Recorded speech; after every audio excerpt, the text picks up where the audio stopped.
folks. Welcome to Bru Time episode 35, I think it is. Mrs. Teapot. You asked, and she very kindly said yes, she'll come on. So I hope you're ready for this, dear. There are a lot of questions. I think there's over 50 on Patreon alone, and then I think, what did I say, 70, 80 or something on Instagram. Not a hope we're going to get through all that, but we will do our best. First off, shall we partake in a little tipple?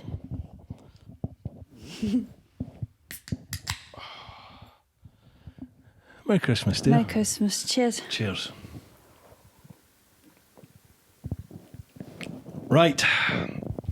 Thanks very much, folks, for submitting in your questions. I'm sure they're going to be interesting. First off, we'll go to Patreon. So that's patreon.com/TeapotOne. Over to the clan. First off, we have David Hemmings. Mrs. Teapot, you obviously have the patience of a saint being with Bruce and his antics. What would be your dream trip with Bruce carrying your bags? Now, that doesn't have to be on a bike. They wouldn't be on a bike. All right, what's your dream place to go to then? I'd quite like to do Canada, I think. Oh, yeah. Boats. All of it. See, this is why I married this woman. Come on, what are we doing then? How long for? Mode of transport? Well, it'd have to be quite a big trip because it's quite a big place. Yeah. But probably just doing what we normally do, where we don't book anything and we just hire a car, change it for a bigger one when we get there. I always book the budget car, and then when we get there, we end up with the biggest things they've got. Even the Americans go, that's a big ass truck. We get these massive things. But we've done it twice, haven't we? Yeah. We've done two sort of three road times. trips. Three. Twice in America and once in Scotland last year. Yeah. We've done it twice over in the States there, where we just sort of landed into, I think, New York, hired a truck. First time we went right up and did the northeast, didn't we? All up around Boston and Maine and Vermont and upstate New York, all around there. And then the second time we again landed in New York, and then we went south to Washington, D.C. Yeah, and then we did Philadelphia. That's right, yeah. And then inland up through Pennsylvania, Cleveland, and then across to Chicago, wasn't it? Yep. So it's good. So chunk by chunk, we're doing bits of the States.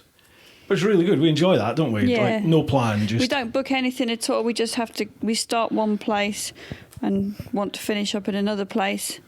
And we just drive and go where we want, stop where we want. Sometimes you don't always get in where you think you're going to go, do you? So we just go to the next place. Or I think maybe we should tell people a little bit about you, actually, because normally I go, right, what's your name, where'd you come from? And people have a chance to give themselves a little bit of an introduction. But, I mean, you've done some travelling yourself, haven't you? Yep. So tell everyone what you've done. Sorry. You dick. Always travelled, really. Travelled with my parents from when we were about 7. I think we went to mainland Greece just for yearly holidays. And then when I was... God, I can't remember how old I was. But for the millennium, me and Ruth, my best friend, went around the world backpacking. Just went off around the world. Whatever he says, I'd been there and done it already, really. Yeah. Yeah, so we started in the States, did Boston, all across the States. We've got the Greyhound buses, which are very interesting mode of transport.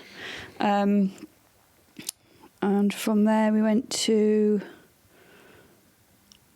Hawaii and then to Australia for 6 months, then Indonesia, and then flew into Singapore and then backpacked up through Malaysia and Thailand. It's got a very interesting slideshow if you want to see it at some point. You've never seen it, so I don't know what you're on about. And then across to India. Where'd you go in India? We started off down in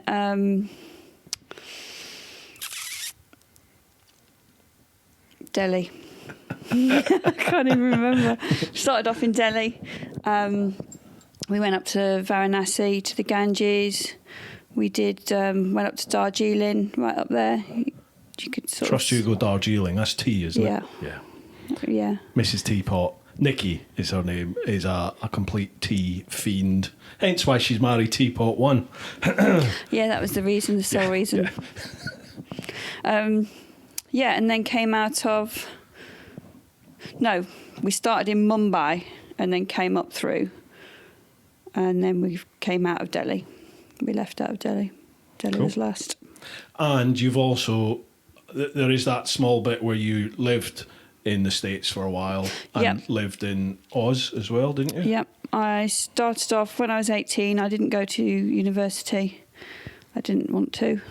So I went to Boston as a nanny with Au Pair in America agency.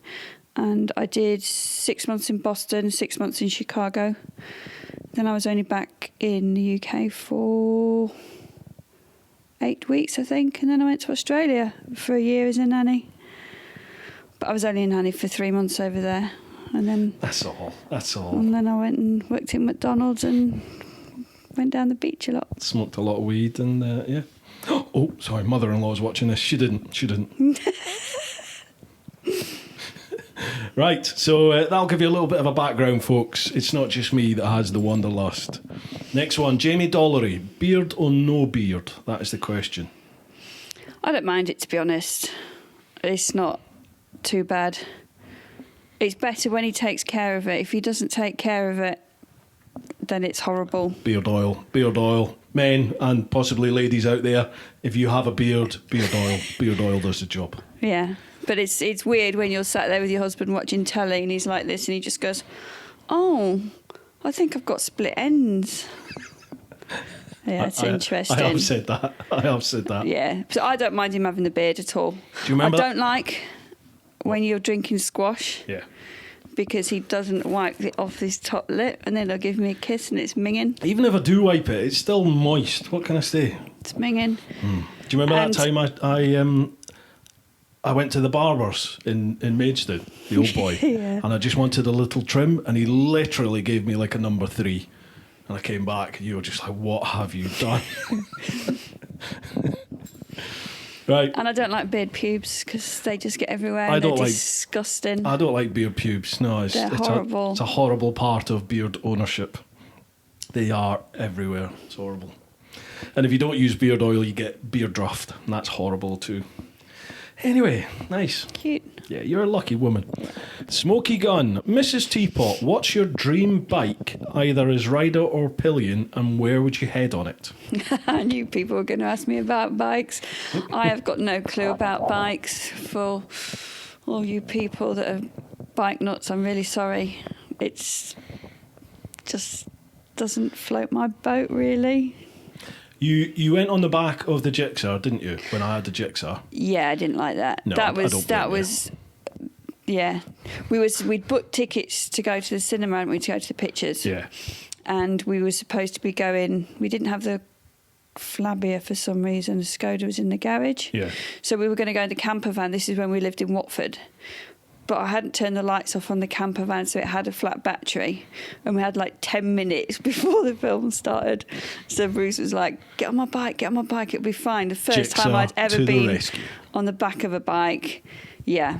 No, it wasn't a pleasant experience at all. I don't blame you. I didn't like it. I wouldn't go pillion on the back. Especially there's loads of little roundabouts all the way to the cinema, wasn't there? And you were horrendous as a pillion on that. It was the first time. Yeah, I know. Yeah. But yeah, you were horrendous. But you go on the back of the GS now, the tractor. Yeah, that's nice. That's comfortable. That? No, yeah. I think that's mainly because the back box is on there. Yeah. So it's not too bad. Cool. Doesn't feel like you're just going to fly off the back, because I think you forget a lot of the time that you've got somebody on the back and you just whiz off. I don't. That is taking it easy. Oh, is it? Yeah. Now, Smokey asks, where would you head on it? Is there anywhere you would like to go on the bike? As in like a trip somewhere? Only from places that I've heard you talking about, like going to Norway. I'd love to do Norway. Would you? Yeah, well, you said the places in Norway are beautiful. It's beautiful. It's just really expensive. Well, you could pay, so we'll be all right. Yeah. And Polly, if you're watching, we'll come and stay with you. I keep trying to get you to come to the Canaries. and do something out in the Canaries, would you do it? Do what in the Canaries? Well, I mean, you don't need to ride every single day on the bike, on the back of the bike, but you could come and do a day out on a bike or something, and then lounge about the pool, do your thing, whatever it is you like doing. Do they have car boots in the Canaries? I don't know, actually. Joy, Martin, Jose, do they have car boots in the Canaries? I didn't notice there. I don't mind. I'd give it a go, but when the furthest we went probably was to Hastings, wasn't it? When we went down to Ruth's. Well, you're talking about going to Norway. It's like a Well, 2-day ride just to get there. Yeah, I know, but In fact, 3. I don't know. I'd probably take the van. Well, I think there's a lot of questions about the van, actually, so we better crack on. Next one, Pete English. Fantastic. Hope you're Hi, both Pete. well. We know Pete. We know Pete. Pete has met Nikki. You have lost the ability of saying thank you, and now you have 3 options to replace it. You might need more drink. Number 1, jumping up and licking them in the face. Number 2, licking your finger and sticking it in their ear. Number 3, touch them tenderly in the unmentionables. Wow. Wow. What were the options again? Number 1, jump up and lick them in the face. Number 2, lick your finger, lick your ear, lick your finger and stick it in their ear. Or number 3, touch them tenderly in the unmentionables. This is just to say thank you. What you go for? I don't know. You've got some weird mates. I do. Pete is probably the weirdest. Yeah. Got to be a wet willy, isn't it? Wet willy. Lick your finger and stick it in their ear. Yeah. Wow. Well, what would you do? Well, yeah, out of those 3, I'm not going to lick their face. I'm not going to cut their whatsits. Well, no, I could get you in some situations. Yeah, it would have to be lick your finger, stick it Thanks, in the ear. Pete. Nice one, Pete. Cheers. Rob Bignell. Hi, Mrs. T. So are you going to continue what you started and finish your bike test? Possibly. Eventually. I did enjoy doing it, the CBT. Yeah. I don't think doing it in February is the best time to do it. Probably not, no. It was absolutely freezing. And icy. I've never been so cold. I've got to be honest, riding a bike, it was a bit more scary than what I thought it would be. Not the fact that I'm on a bike riding, everybody else around you, because you really realise, you really notice how bad drivers how are. on offer you are to other people. Yeah, you feel really vulnerable. When you're driving a car, you're used to just having the whole car surrounding you, but on a bike you're just vulnerable, and you realise how many people look but don't see you. Yeah. If I was going to do it again, then I would have to have a bike at home to do it on, to practice on, or when I'd done the CBT to go straight out on. But literally I'd never been on a bike apart from one of those little tiny pee-wee things when I was in Australia that my mates had. But yeah, maybe one day. So it's not a no, possibly. Well, Not a no. Sarah wants to do it. She wants to do her CBT. Yeah. My mate Fulch is Mrs. Sarah. Sarah, get on the case. Right, Will Carroll, Mrs. Teapot, sorry. Do you get fed up with Bruce continually talking about his GS and his trip? Yes. Do I talk about it a lot to you? Yes. Do I? Not so much now. You used to. When you first came back, you were all like, "Oh, when I was here, we did this, and When I was in when we band did camp." this, and yeah, when we did this," and it was just like, "Oh, great." While I was sat at home working hard. Oh, yeah. You pined every single day for me, didn't you? Yeah. Oh, yeah, sure Pined. you did. Thanks, Will. No, it's interesting. It's interesting. But it's like more when we meet people and they want to talk to you about it, and I'm just like, oh, I've heard all this before. And I just go off and do something else. I used to be when I was at work in the old Bill. If you don't know, Nikki does exactly what I used to do. She's still there. But better. But with bigger guns, yeah. I used to be very conscious that people would just come up to you and ask how I was getting on the trip and stuff. And Yeah. I did feel bad about that. It's like, everyone's coming up and asking you how I am. And, it's like, well, how are you? Yeah. Are you all right? Yeah. Yeah. But, it's understandable because I'm a legend, if you haven't figured that out. I'm a legend. Apparently. Yeah. I'm a leg end. Next one, Overlander no coriander. Mrs. Teapot, did Bruce tell you about the goat that featured in the podcast with the likeable rider and Andy Mancam? I don't suppose Do you've I seen need to that. know this? Somebody gave a question that said, you've got two options. You can either shag a goat and nobody ever finds out about it, or not shag the goat but everybody thinks you did. So I said, well, I'll shag the goat and then no one's ever going to know about it, and that's fine, rather than everyone thinking I'm a goat shagger. And the other two boys went, no, we're not going to shag a goat. Yeah, thanks for that, Overlander. Cheers. Cheers. Well, what would you do? We'll put you in that situation. What would you rather have? People think that you had sex with a goat, or you do it and then no one ever knows about it? Tell the world. I wouldn't do it. So you'd rather people thought you did it? Well, I don't care what people think. Wow. Okay, fair enough. Fair enough. But I just feel a wronging. You would really just... I'm from Aberdeen, dear. It's a pastime up there. It's what we do. Orcs. No, not really. Not really. Aberdonian and proud. David Munser. Mrs. T, are you hoping for a little more peace in 2021? As in, I'm going to bugger off more. It doesn't really make much difference because when you're here, you're just up in the office editing anyway. Yeah. So I don't see him that much. Okay. Awkward. No, I don't mind. I don't mind you going away. It doesn't bother me. No. But I like it when you're home.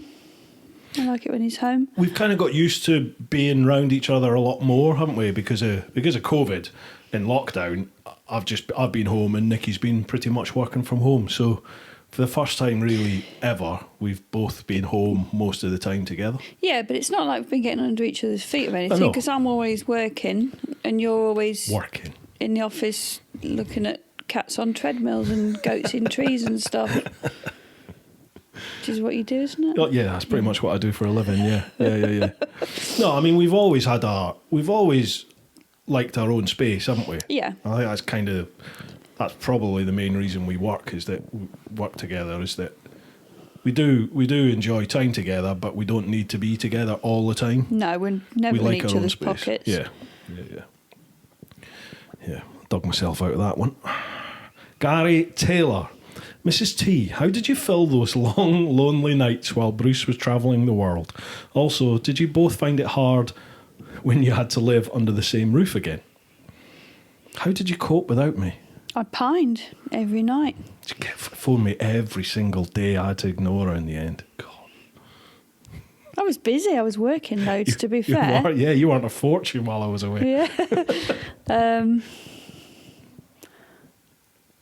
What was the question? What did I do in the evenings? How did you fill the long, lonely nights? Or how did you cope while I was away?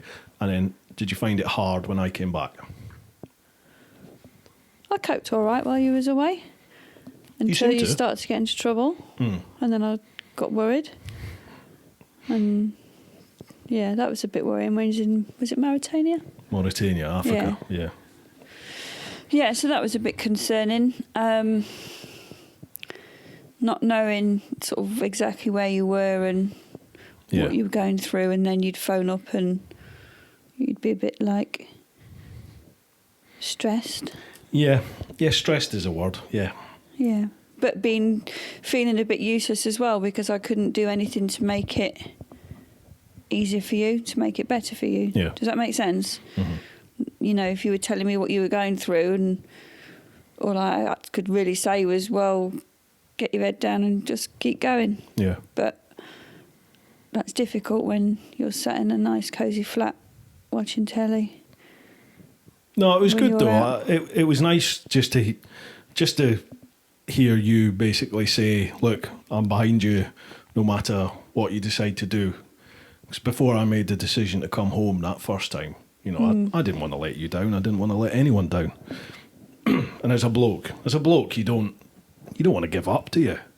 Especially not in front of your missus. And it was nice just to hear from you. I remember I phoned you when I got through the border, and it was pretty rough. Yeah. I remember speaking to you and you basically saying, "Look, just be safe, and if you want to come back, just come back. I'm here for you." And that, you were you were a rock the whole way through it. Still am, dear. You still are, dear. Still. Yeah. Yes. Now, next And bit. when he came back, Yeah. that was fun times when he came back. Yeah, it was. Yeah. It was quite difficult for you more than anything, wasn't it? Adapting to I being struggled. home, Mm-hmm. having to go back to work, having to have that regimented structure, and you soon slip into the ways of being in that kind of a job, don't you? And just. But I think I changed. Well, I know. Did you think I changed when I came back? I felt like I had. I don't know. No? I felt like I had, but nobody else had. Yeah. And it was weird trying to... You seem to have more drive to want to do other stuff. But that's probably why you were frustrated when you went back in the job, because you were then sort of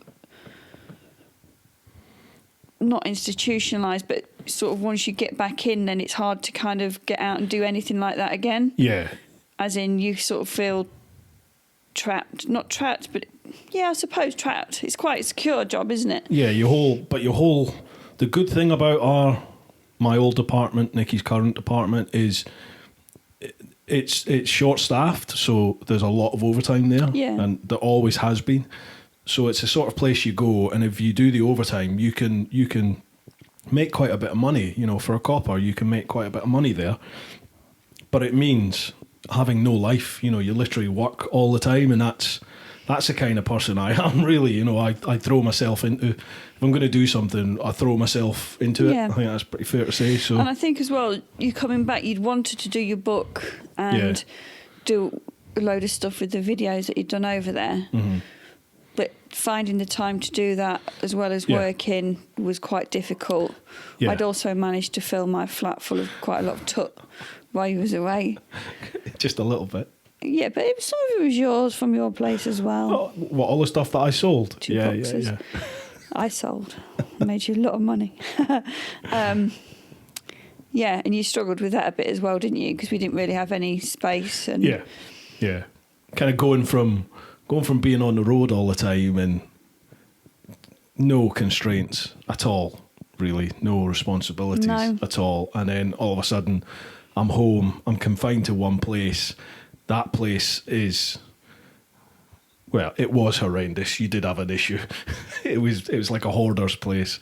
And then I had no money, so I'm working all the time trying to get the money back.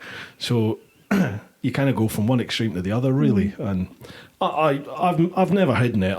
I struggled. I really struggled. And at one point kind of had to say to you, I think I can't deal with this. And again, you were brilliant. But then it turned out, didn't it, that it wasn't just you coming back, because you had that health issue. Yeah. Which was making you really anxious and... Yeah, I had a heart issue that I didn't know about. I developed when I was away, so... Yeah, that didn't help, did it? No. It's quite a rough first, probably 2 years, wasn't it, when I came back? Because we were going to get married in... 2015. 15, yeah. But it was right when I was going through the issue with my heart and just things weren't good. So we put it off a year, didn't we? Mm-hmm. And by then we found this place and moved here. Life is good. We got married in the same year. We did. Two of life's biggest events. Oh yeah, we moved and got married no in the same year. But it was all right, wasn't it? Yeah, it was all right. Yeah, cracking day. Cheers, Gary. Next one, Darren Creswell. Mrs. T, have you thought about your own... Oh, here we go. I think we've answered this. Have you thought about your own bike licence, and could we see a Mrs. T and Mrs. Flyer spin-off podcast? I think that would be an interesting listen. Mrs. Flyer, Missenden Flyer, my mate Andy, his Mrs. Carol is lovely. You get on very well with Carol. She has just done her CBT and is cool. looking to progress onto another bike. That would be interesting, though, to have you and Carol just doing your own podcast. If you'd be up for that. Possibly. We could just get a lot of gin involved. You'd have a whale of a time. Yeah. Yeah, that's an interesting one, that, Darren. We can maybe have a little chat about that. I probably would think about doing my CBT again. Yeah. But I'd like to do it on my own. I'd like to get a bike and do it on that. Does that mean we have to get another motorbike? No, dear, not just yet. You heard it here, people. Mark Fulcher. Yeah. All right, Fulch, we were talking about you. Can you ask Nikki if Uncle Nick and Auntie Sue can box up the normal between Christmas buffet and send it over to me? Always puts in a good spread, them pair, bless him. Oh. I think she's already asked for you. I'm sure they would. I'm sure they would. Also, when is she planning on doing her CBT again? As I know Sarah's keen. There we go. Well, I already mentioned that Sarah was doing it. So the pressure's mounting, dear. That's about 4 people now asking when you're going to do it. Possibly then. Maybe soon. Alfred says hello. Willie Wood, if you could Oh, talk. hi, Alfred. Can't wait to come up and see you guys, mate. It's been way too long. Amish rider. Now that Bruce's sizable frame is out of the way, how do you cope fending off all the advances at work? Oh yeah. Oh, It's not It's from you tough. then, is it, you one-arm freak? it's tough. Honestly, I just have to have this big stick and just beat them away. They've got more respect for me. Mind you, they're all new now, aren't they? You don't give them their overtime. That's a good point. Nikki's in charge of overtime and things like that at work, so it's very, very popular. Matt, just one question for the boss. How do you put up with Bruce? Wishing you both a great Christmas. It's not too bad. He's not too bad. I don't think. But, is there a but? Oh, yeah. Go on. Well, I've got to start work at 6 in the morning. We haven't got that Oh, long. come on, tell me. This is like couples therapy, this. Is it? Do we need therapy, do Tell we? me. No, we don't at all. I don't think we do. No, he's all right. He just kind of does his own thing. Don't you? I don't mind you doing all your bike stuff. Never have. Never stopped you. No, As much as he moans, he probably moans, oh, my missus. I don't. You're brilliant. I've never stopped him going away on his bike. No, I've never stopped him buying a bike that he's wanted to buy. no. You are the master of putting the ball in my court. Definitely. Because I know you don't. You would never like say, you're not one of these other halves that turn around and go, you're not doing that. I don't want you to do that. You've never been like that, and you know that's part of the reason I've married you, because I wouldn't get involved with somebody that was like that. So, you know, we met when I had the round the world trip already planned. So that was literally the first date, wasn't it? Yeah. You know I'm going away on this trip, and you've been brilliant about everything since, really. So we get on well. I don't mind you doing your thing. You go away in the camper van and do your thing, and Yeah, it works, doesn't it? yeah, we're not a couple that sort of strangles each other, No. are we? We never really have rows. No. Very, very rarely do we ever have. We take the piss out of each other a lot. Yeah, we do. Yeah, Don't we? yeah. I think so. We have Yeah. a laugh. I think it's a bit of give and take though, because I am very conscious that the vast majority of my time is taken up with work and bikes and trips. So we kind of have this rule, don't we, that just 1 month a year, that month is, at some point in that month is our time. Yeah, it's and we're usually gonna November, isn't it? Yeah, and we'll go and do our own trip. Go on holiday or something. Yeah, I mean, it was even just going to be up to Norwich, wasn't it, or Norfolk this year? Yeah, Norfolk. But Sandringham. yeah, but it couldn't happen this year. Didn't happen. Pardon me, but yeah, I think it's a bit of give and take, isn't it? Yeah. I'm sure you tell me. It works for us though, doesn't Yeah, it? it does. It's like, Yeah, I think. yeah. Yeah. Jamie Kiley, as Mrs. Teapot let you go around the world, what would Mrs. Teapot like to go or do? Kind of covered that. at Yeah, the start, pretty didn't we? much. I'd like to do Canada. I'm not massively bothered about really hot places. I've kind of done Thailand and Australia and like really hot places. Mumbai was very hot. Yeah,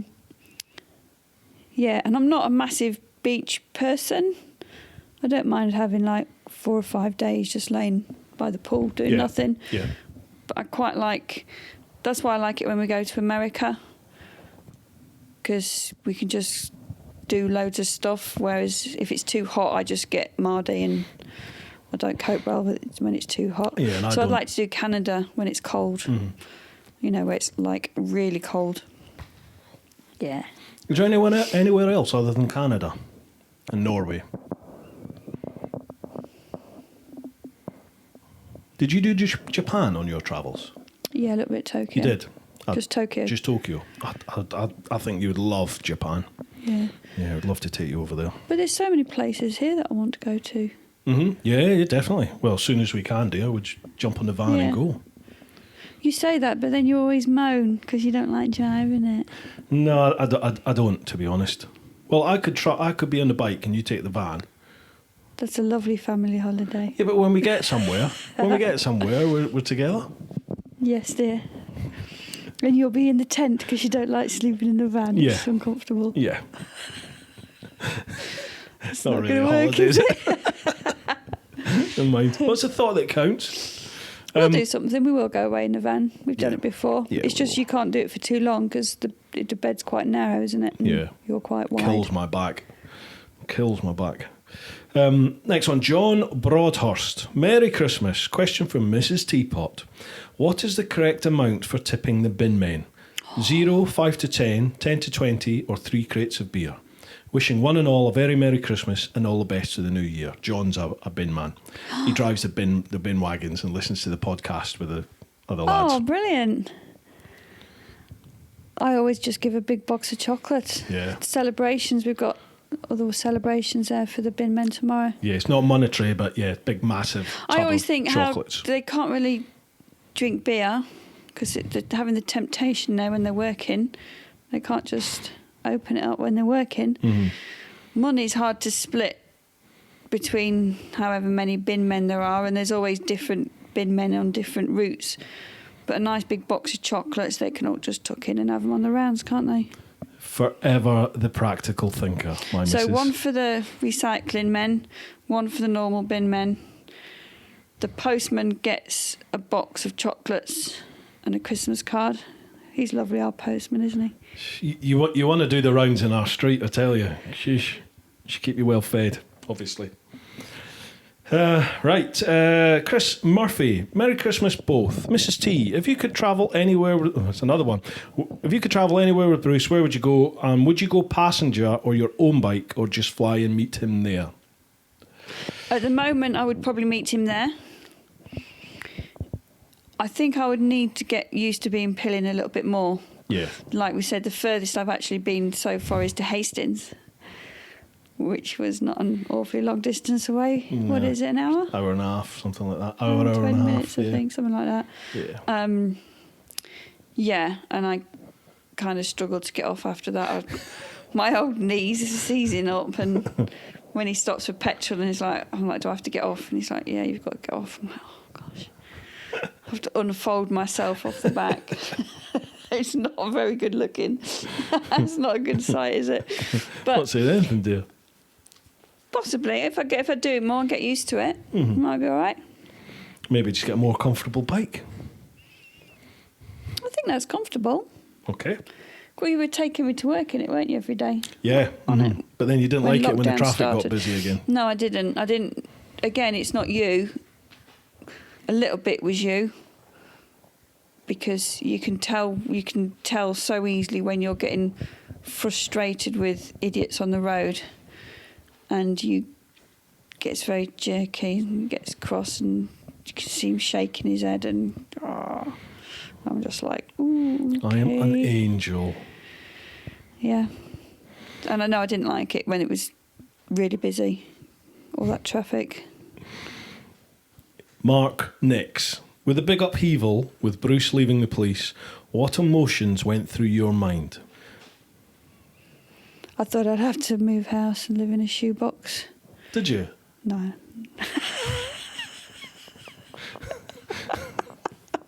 No, I didn't. It's You were the one that actually said to me, just go for it. To be fair, it's something you've thought about for a long time, isn't it? Yeah, it is. Yeah. And in a way, I think it did you a favour, because it forced you into making that decision. It forced you into going. No, you're right. And forcing you to have to give 110% to this to make it work. Whereas before you was, I think I might do it. I might do it part-time or something like that, weren't you? Yeah, I contemplated going part-time in the old bill. But I just didn't think I was at a place yet with YouTube that I could even, there's no way I could have afforded to go part-time in the old bill. And the stars just seemed to align, really. Yeah, I think it did you a favour. Yeah, it did, yeah. It was worrying. It was worrying. It's, and obviously 3 weeks before lockdown was not the best time to go self-employed. No, not at all. It's I've chatted with a lot of friends about it, like friends who've left the old bill and friends who've never been in the old bill and who are self-employed and things. And effectively, I'm self-employed now, and I've never been self-employed before, and it is sort of nerve-wracking because I'm sure there's loads of people out there in the same boat. You just never know. You never know. Each month, I'm relying on sponsors, Patreon massively, merch sales, all that sort of stuff. My trips. I'm relying on all that income to sort of come in, roll in, to cover the bases for the month. And all of a sudden with COVID, a couple of sponsors had to pull, patrons, obviously that's gradually decreasing because people are feeling the pinch now, and I can't blame them. But it's like every month it's a worry, definitely. Yeah. But I love the freedom. Yeah. It was difficult. And I sort of said to you, well, look, I'm in a fortunate position that in my job I can do overtime and earn extra. And I just sort of said to you, look, I says, just promise me that if ever you're struggling, you tell me, because we can sort something out. And you've always said, well, if I can't get the basics to cover what our outgoings are that we need, then you would get a job, get a part-time I'll just have job. to get a job, yeah. But so far... No, it's been close. It's been close a couple of times, but touch wood so far. Managed But then a lot of that is because you couldn't do your trips this year. Yeah. I mean, there's no trip income at all this year, so yeah, that. So hopefully that'll be better next year. Hopefully, yeah. But this has been a big eye opener. Definitely, it's been a big eye opener that I think you kind of have to have. I think this goes for everybody, really, unless you're in a fairly unique position working for the old bill, effectively the government, that your job's really not in question. Unless you do something stupid like me, your job's not in question. So that is definitely a good luxury. Yeah. But for me, it's like, well, you need to diversify your income. Excuse me. And I thought I had done that, but I think, going forward, I'll maybe need to look at multiplying that up a little bit. Look at me sounding all corporate. But, I might need to look at a few more income streams coming in just so I'm as sort of Loctite or watertight as I can be. We'll see. Sorry, I'm looking at the cat. Yeah, the cat's looking like, at us. What is all this stuff? It's bedtime for the cat and he's looking at us going like, what are you doing? Right.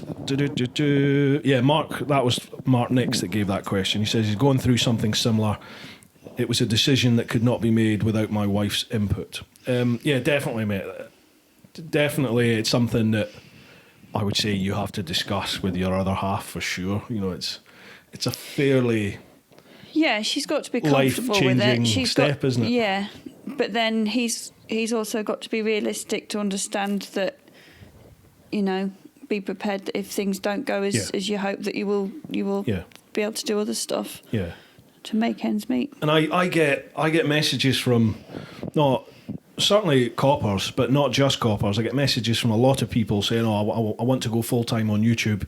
How did you do it? What's the best way for me to do it? And I kind of have to turn around to people and say, I'm in a fairly unique position in that I did the trip, which is quite a significant achievement, you know, so that in itself gives you a little bit of kudos amongst the... He went around the world, you know. Might not have mentioned it. I genuinely don't like talking about it, but it just comes up all the time. You know, it's like I've got a little bit of credibility because of what I've done in the past. I've been at this for nearly 10 years now. It's not an overnight thing. And I think I've been in a really sort of fortunate position, really, that the stars have aligned, and I've made some good contacts through the trip and years of doing this, that when I made the decision to jump and go full time, people were in a position to, you know, sponsor the channel, back me, give me some contacts, give me some content and some work, and everything just sort of came together at the right time. Unfortunately, COVID then arrived, but you know, well, we're still here, still going, and hopefully keep my head above water. So it's looking good for next year. So got TV thing coming as well. Yeah. See what happens with that. Paul, can I retire and be a kept woman yet? I'd need to get paid first. But, yeah, I don't think we're getting paid for the first one. We'll see. Paul Partridge. This will be good. Need to think of a good question. To Mrs. TeapotOne, what's Bruce's most annoying non-bike related habit? Merry Christmas, both. I'm interested to hear this. Come on. Don't pull any punches. I want to know.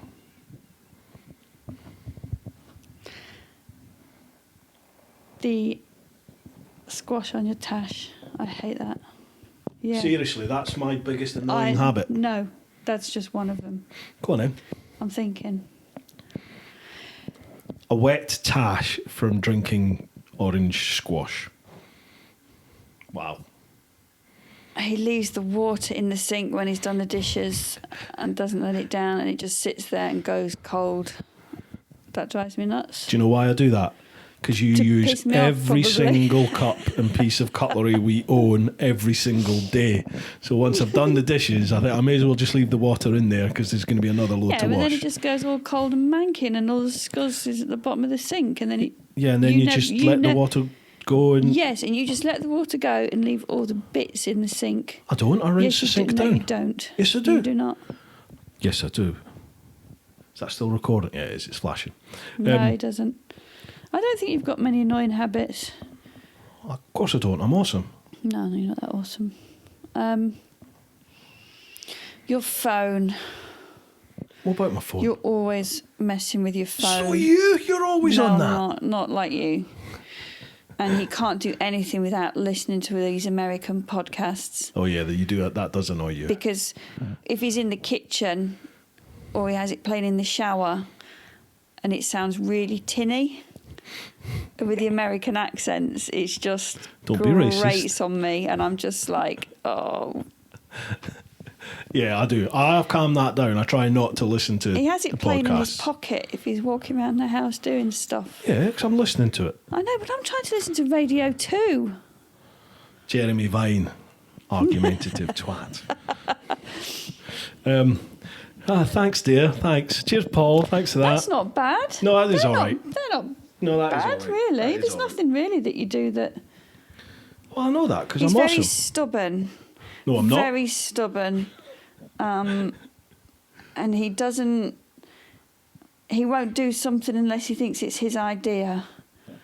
So you have to sow the seed and work on it and let him think that he's come up with it. God, you sound like my mum. Well, it's true. That's exactly what she said about my dad. And then if he thinks it's his idea, it's a wonderful idea, let's do it. And I'm just like, okay. Not that I mentioned that 3 weeks ago. She's making it up.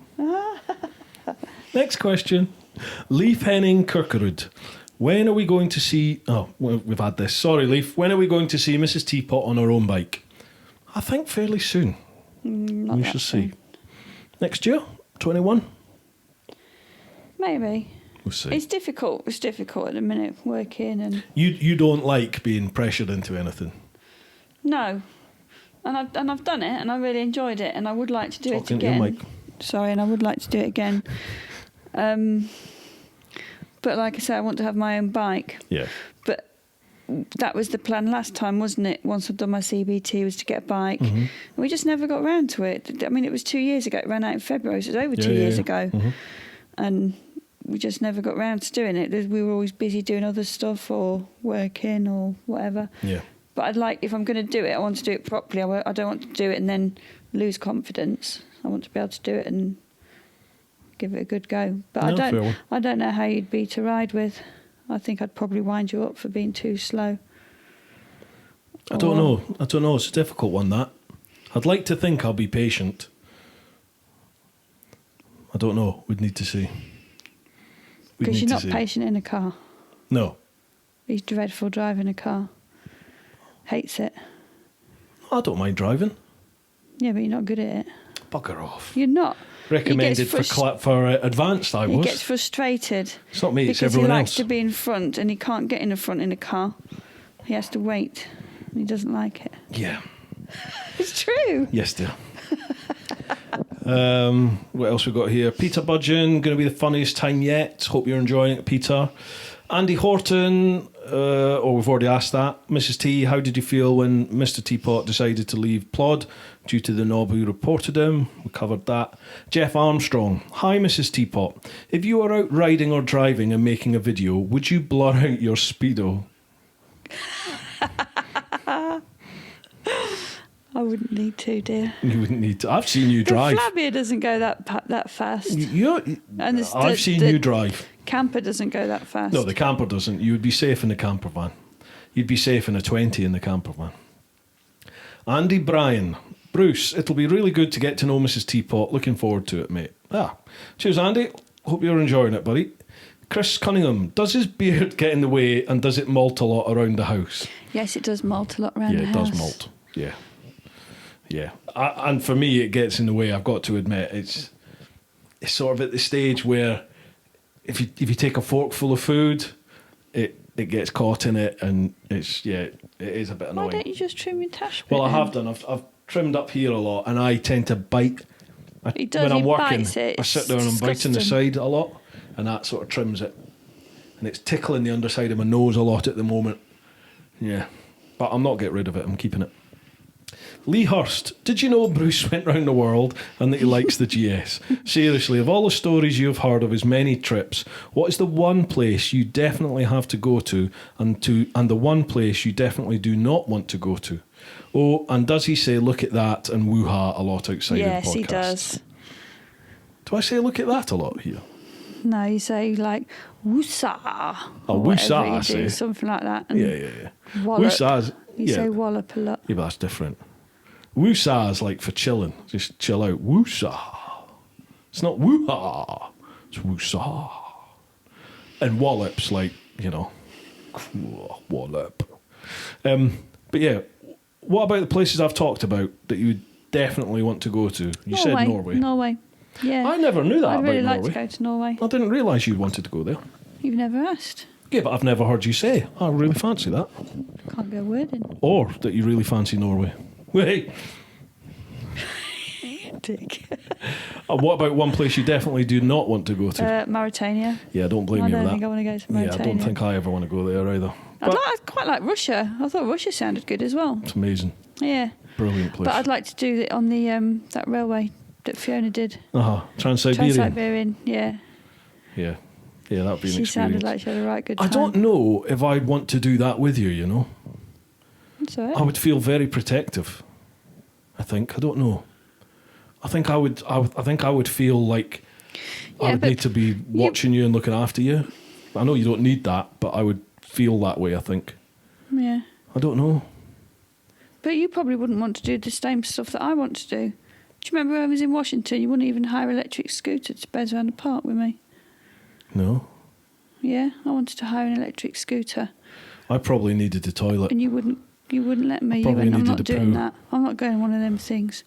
I said, come on, it'll be fun. We can just hire it and just bed around the park. It'd be really nice, quick way to get around. Well, that would genuinely be a fun thing to do, but I can't remember that situation. I can. I was gutted. But that's either because I either maybe needed the bathroom because I have some pretty bad stomach issues, or I was just in a bad mood for whatever reason, and that's one of the times where I need to be either pushed or made to think that that's my idea. I would like to do that. Sitting here, I would think, yeah, that's quite a cool idea. But I can't remember. You weren't having any of it? No, I don't know why I didn't want to do it. That. I think I probably just needed the bathroom. But no, I'm not doing that. And that might be an issue. I might want to do different things to what you want to do in Russia. Yeah. But then that's all part and parcel of travelling together, isn't it? You kind of... Well, it's part and parcel of being together, isn't it? Excuse me. Yeah, most of the time we're all right when we're travelling, aren't we? Yeah, I think so. We got into the habit, didn't we, in America when we were going on those open-top buses all the time. Every city we went to, we went on the open-top bus tour around the city and then decided where we wanted to go and see. That worked really well, didn't it, in Washington? Oh, yeah. Washington, because everything was quite far apart, wasn't it? Yeah. And we went to that war memorial, the Vietnam one? Yeah, that was really good. Well, we did with them all, didn't we? All around DC. It was good, that. Yeah, it was. Simon Beale, what is Mrs. Teapot's favourite place that Bruce has never been to? Has never been to? You like New Zealand, didn't you? Yeah, I love New Zealand. I've never been there. Yeah, New Zealand was great. I loved Australia as well. You weren't keen on Australia, were you? I wasn't keen on it. I had in my head that like Aussies always seem to be very confident, very sort of forthright, and we'll do whatever we want type of people. And I love that sort of frontier attitude that they kind of portray.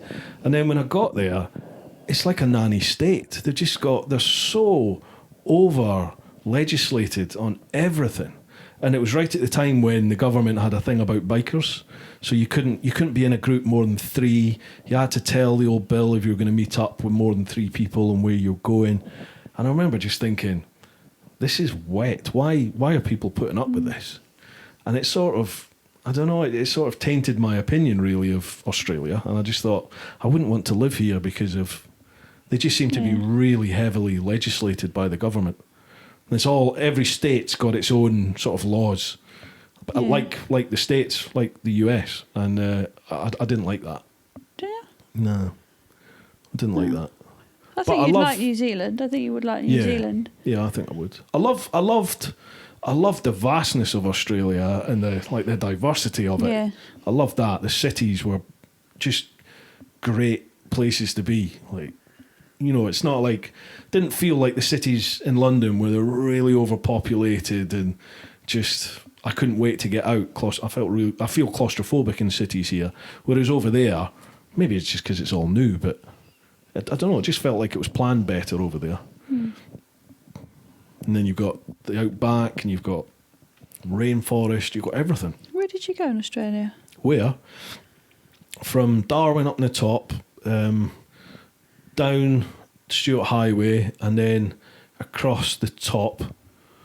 So I didn't go down to Uluru and all that. I went east, right across the top. To Uluru. Yeah, I didn't get. I went on top of it. Did you? Don't think you can anymore. No, I don't think you can. Yeah, and I went across. Is it Townsville, right over in the north east of Australia? Yeah, Cairns. Yeah, and then didn't go as far up as Cairns, and then I went down the east to Brisbane, and then from Brisbane right across through the middle to. Adelaide over on the west coast. Didn't do the west coast. And then I followed the coast basically all the way south along Great Ocean Road to Canberra. Met my mate. Remember Phil that came here, big beard Phil? Yeah. Met him at his place, and then from there to Sydney. Yeah. Melbourne's nice as well. Yeah, I did Melbourne. Sorry, I met my mate Ronan there. It was great. Went and saw Neighbours, Ramsay Street. Oh, did all that. Yeah, did all that. Yeah, it's great. Melbourne was a nice city. That was a cool city. It's nice, yeah. Go to Luna Park. Yeah. Yeah, I think New Zealand, I'd love to go. I've got my uncle there, haven't I? My uncle and aunt, Uncle Al, Auntie Jan. Good there. It's good. Yeah. Did you do both islands, north and south? Cool. Yeah, I want to go and do that. I did everything there. Bungee, skydive. I can't believe you did. I couldn't do bungee. Paragliding. Just don't want to do bungeeing. Loads of stuff. Scuba diving. Loads. It's good. Did you do the cage diving with the sharks? No. Never done that. I want to do that. The luge. that racetrack that he's sitting like go-karts. It's like Mario Kart. Yeah. That was really good. They got that there. Wow. They've got that a lot in Europe. Yeah, it's good fun. Looks really good fun. Cool. Jeff Armstrong. Hi again. General question for you both. On a previous podcast, Bruce briefly mentioned he came close to being bike-jacked. Can you elaborate on that or similar events? And have you any advice if we feel we are being targeted by baddies? That was on my way to work. Just going over Westminster Bridge, literally at the traffic lights at the foot of Big Ben. Just had the little bike with a hood rat on it, came up right across my path to block my way, and then there was the T-Max behind it, 2 up. They stopped. The guy in the front had a look at me. I had my camera on my helmet. He looked at the camera, looked at his mate, shook his head, waved at the camera, and went through the red light and off round Parliament Square and away.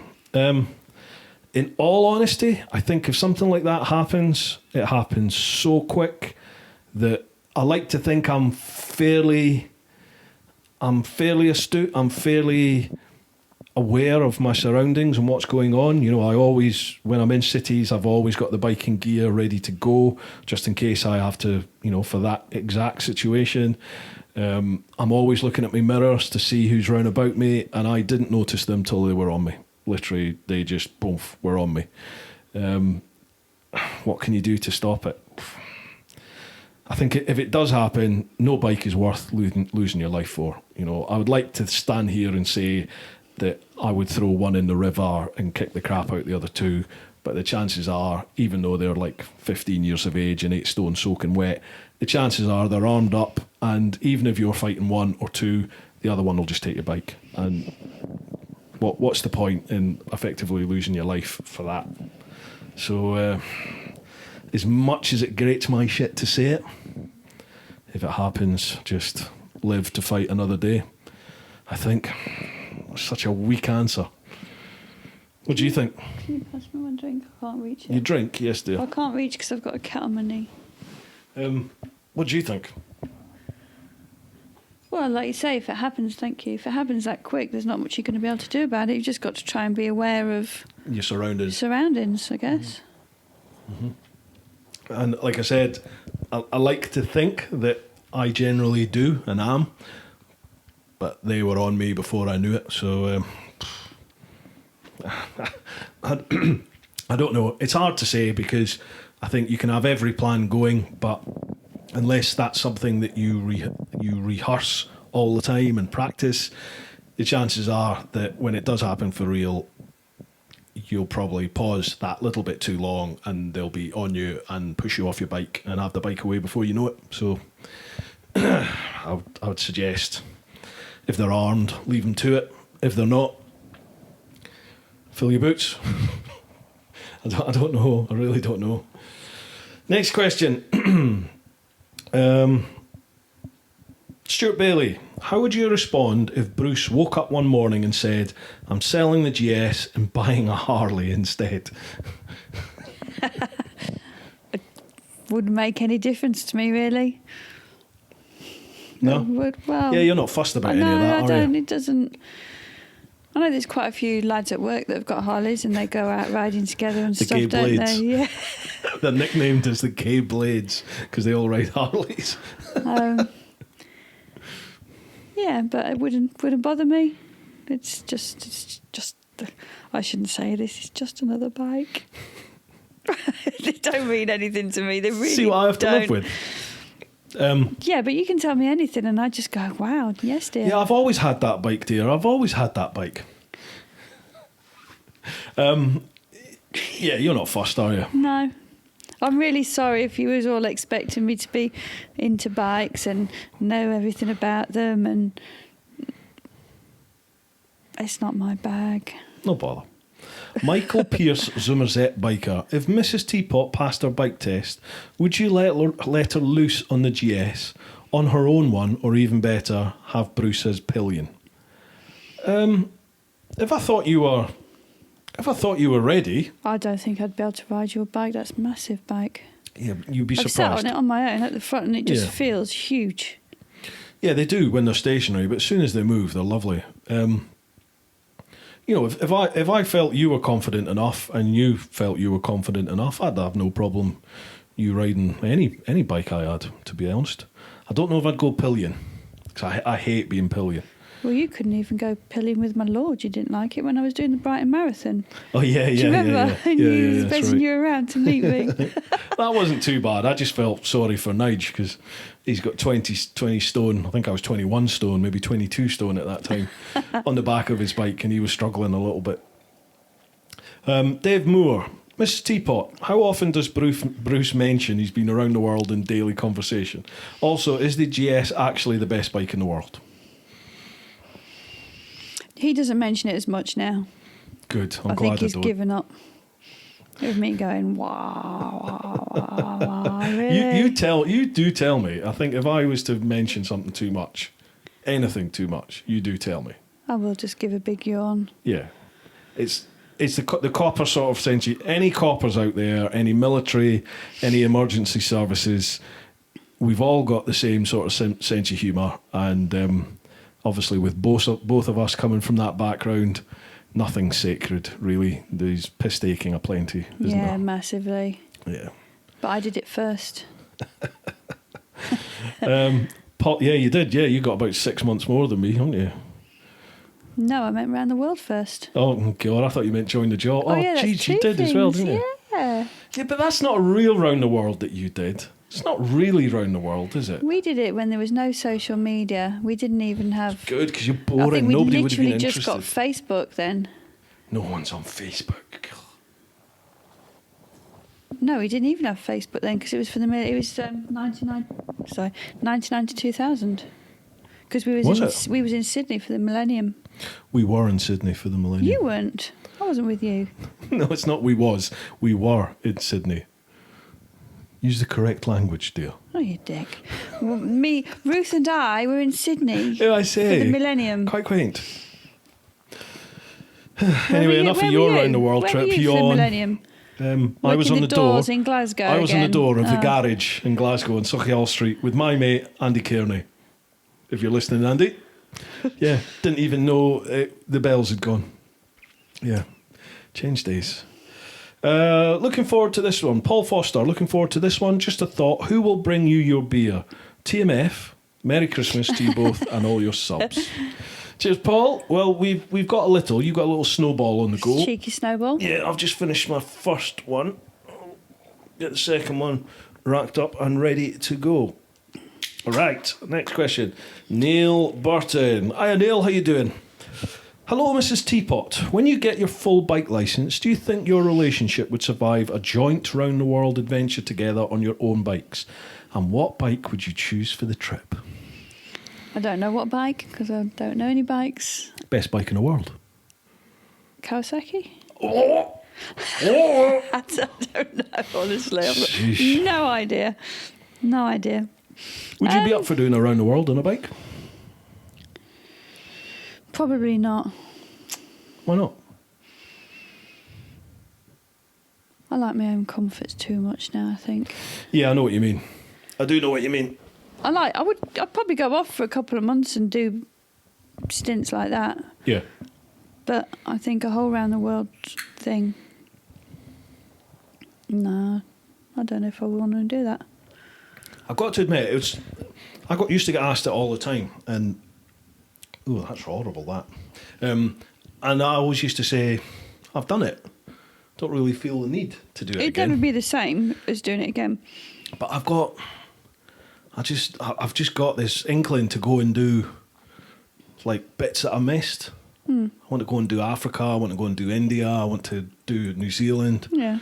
I want to do the bottom of South America to the top of the Americas because I missed out the two extremes. So I want to go back and finish that. There's the electric thing. I'd love to do. Yeah. Like But that these 3 are month these around. are all things you can do. Just go off and do Well, bits and bobs rather than do it as a big yeah, round the big world year thing and a half, again. 2 year That's, thing. Mhm. For me, that's too long to be away. Yeah, and me, to be honest. I don't think I'd want to be away for that length of time again. Certainly not, pardon me, not as things are with us. Yeah. I No. think it's different now we've got the house. Because Yeah. we actually quite like being here, don't we? We like spending time here and Yeah. And we've still got loads of work to do on it, but it's nice. I love days when we can just potter about when we're both at home. Yeah, it is nice. Before that, we were always in flats, weren't we? We both had flats in London, so I didn't really enjoy my time, when I was home, so to speak. Nice to have days when you can just sit in your pants and watch crap TV, but I spent most of my time out on my bike anyway. So yeah. But it's nice just pottering though, isn't it? Like you'll go in the garage and clean your bike, and I'll just be mooching about. I never clean my bike. Doing bits and pieces. Yeah. But you know what I mean? You're just doing stuff. It's nice. It's nice mooching at home. Mooching. Johnny Hackinson. Hi, Mrs. Teapot. Do you watch all the podcasts, or do you want us to tell you all the dirty secrets that Bruce reveals on them after a few beers? You don't watch a podcast, do you? That's really bad. No, I don't blame That's you. really bad. I sometimes watch some of his videos. Do you? Not very often. I start to watch it and it starts off really good, but then when he starts to go into like the really detailed stuff about the bikes, and I'm just Details? like, What details? Then I lose interest. So what you're saying is then I have to leave it playing because I get into trouble then if I turn it off because it messes up his algorithms or some nonsense. Algorithms. What does it mess up? If you just watch a bit of a video and then stop, it does harm the algorithm, because the algorithm just thinks, well, this is a crap video. People are turning off. After they're not watching much of the vid, they're just turning it off. So it effectively gives you marks against you for that. Yeah, so I just don't watch them. Thank you, dear. Well, it doesn't I interest don't me, blame does you. it? No, I don't blame you. I watched a lot of your ones when you was on your trip going around the world. Did you? Yeah. Oh, cool. And I used to buy that magazine every month. Fast Bikes. Fast Bikes, to read his article every month and save it for him when he came back. You did, actually. Yeah, I've got them all. I did, Thank and I you. saw somebody reading it on the train. Did you? Yeah. I didn't say anything. I didn't say that's my husband. Well, you weren't then, were you? No. You were my boyfriend. But, no, I'm not. Sometimes I do. If he thinks he's done a really good one, he'll say, look at this, look at this. And then she puts me back in my place. And they go, that's amazing. Thomas Kremers. Bruce, how did Bruce convince you to let him go around the world? And how can I explain to my wife that I want to go on a bike trip? You see, any tips for her are welcome. Also, do you like having Bruce around the house more or not? You see, you were already going, weren't you? Yeah. He was already planning it when we met. Mm-hmm. Was it 3 years before you went? Yeah. We met 2010, so 2 years. Yeah. So I always knew it was coming, didn't I? Yeah. Yeah. And then actually got involved in fundraising and planning and going to events and Yeah, you did, didn't you? quite a lot. Yeah. Yeah, which was fun. God, I remember all those events we went to Yeah. with the stall and the bike and shaking the money tin, trying to get people to donate for the charities. And Yeah. God. It was good fun though. I liked Yeah, it doing was. that. Yeah. It was nice. Yeah, good times. What was the bit of the question? How did I convince you to let him go around the world, and how can he explain to his wife that he wants to go on a bike trip? You see, it depends how long you're going for, doesn't it? It Yeah. depends on, I don't know, it just depends, I guess, if you've got kids or... I think if honesty's... Yeah, you've got to be honest, you've got to find out if there's any parts that she'd like to do with you and stuff, because I came out to... Yeah, you came out to Thailand and New York and the Isle of Man. And the Isle of Man for the TT. end of it, yeah. Mm-hmm. That was brilliant fun. Yeah, it I was enjoyed good. that. But yeah, there was bits I wasn't fussed about doing, because you said to me, didn't you, you can come out wherever you want, Mm-hmm. but I didn't really want to go a lot of places that you were going. I think I'm definitely in a better position because when we met, I already had it planned. So I mean, I think it's safe to say you had no idea what you didn't fully appreciate what you're letting yourself into, or in for, but you knew I was going away. Yeah. Yeah, I knew you were Excuse going. me. So, I didn't know you'd go and come back and bugger off again. yeah. That wasn't part of the deal. No, but you know, even after that, you've never said to me, you know, I'm not happy about you doing this or you doing that. And No, we talked about it. Wasn't there some point you wanted to go somewhere for quite a long time? And I said, I don't know if I'd be comfortable with you going away for that long again. Was it like 6 months or 8 was that my months cycle? or something? Cycle around the UK. Are you still going on about that? Yeah, I'm deadly serious. Yeah, deadly serious. You're shit at riding a pushback. Yeah, I know, which is why I want to do it. Anyway, I think it'd be different now you're going away for such a long period of time. Yeah, I think I don't know if you'd want to either, would you? I don't know. Depends what it was. Like, I think you like being at home as well. You like being in your own bed and that, and I do, like but sleeping in your tent like you were and all that. I love that. I love sleeping in a tent. I don't like pooing in the woods, but I love sleeping in the tent, being outside like that. I mean, there's the Round the World by Electric that I would love to be the one that does that, but I think that probably would be, even if you were to do the long way round sort of three month route that they did, effectively right round the world like that. Round the where? The world. I think that would still probably be like 4 to 6 months. I think I haven't done any sums, but I'd imagine it would take you 4 to 6 months. That's too long for me. I don't think I want to be away for that length of time. Things like the Americas, that's probably a 3 monther, maybe a 4 monther. I don't know really. I mean, it's there's one part of it. I don't want you left on your own for that length of time. I don't want to be away for that length of time. But there's also... You're worried I'll fill the house full of shit again. Well, there is that. Yeah. There's, I mean, everywhere's full of your crap as it is. But there's the other part of it where, you know, now this is my job, so I can, you know, if I was to go away and do a trip like that, well, it's still going to pay. I'm still going to be making, you know, my salary effectively because that's my job now. So I haven't got that restriction that I had before, and most people do, and that, you know, you have to save up in order to do these trips. This would just be part of my job. So it does make it much more feasible, much more attainable, but it's just the part of being away for that length of time that I don't know if I'm ready myself to commit to a big trip again at the moment. And I think we're just in a different dynamic now than we were then.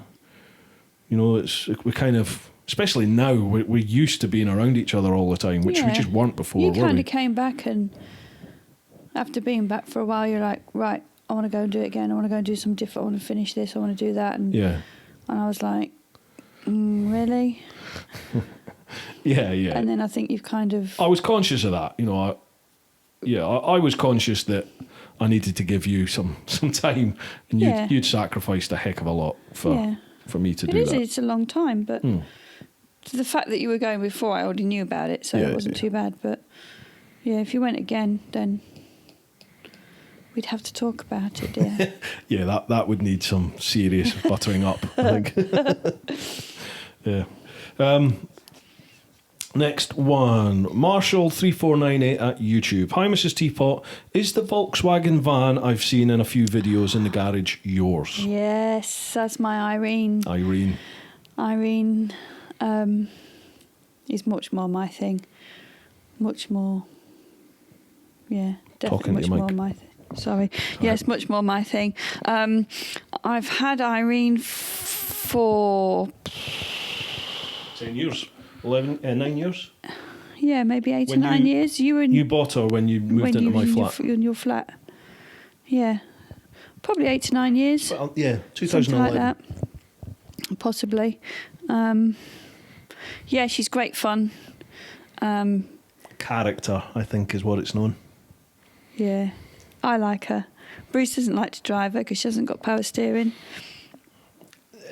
I just think it's a bit of a death trap. I'm very conscious that we have a hill outside. Anyone that lives round the Maidstone area will know we've got Bluebell Hill out the back here. And if you're going up Bluebell Hill, it's not quite sure whether it likes to be in first, second or third at times, is it? Or reverse. Yeah. Sometimes third or even second is too much and you have to bring it down into first. You don't and have then to bring it it's to first. screaming its nuts off. So you whack it into the higher gear and then that's too much for it. So it's a constant battle between those gears just to try and get it up the hill sometimes. But having said that, it is a very unique experience, isn't it? Driving her, people She's good wave, fun. people yeah, smile. she turns a lot of heads. Yeah. It's I like the idea of it and I like doing it. It's just not very practical for you because you're obviously so muscular.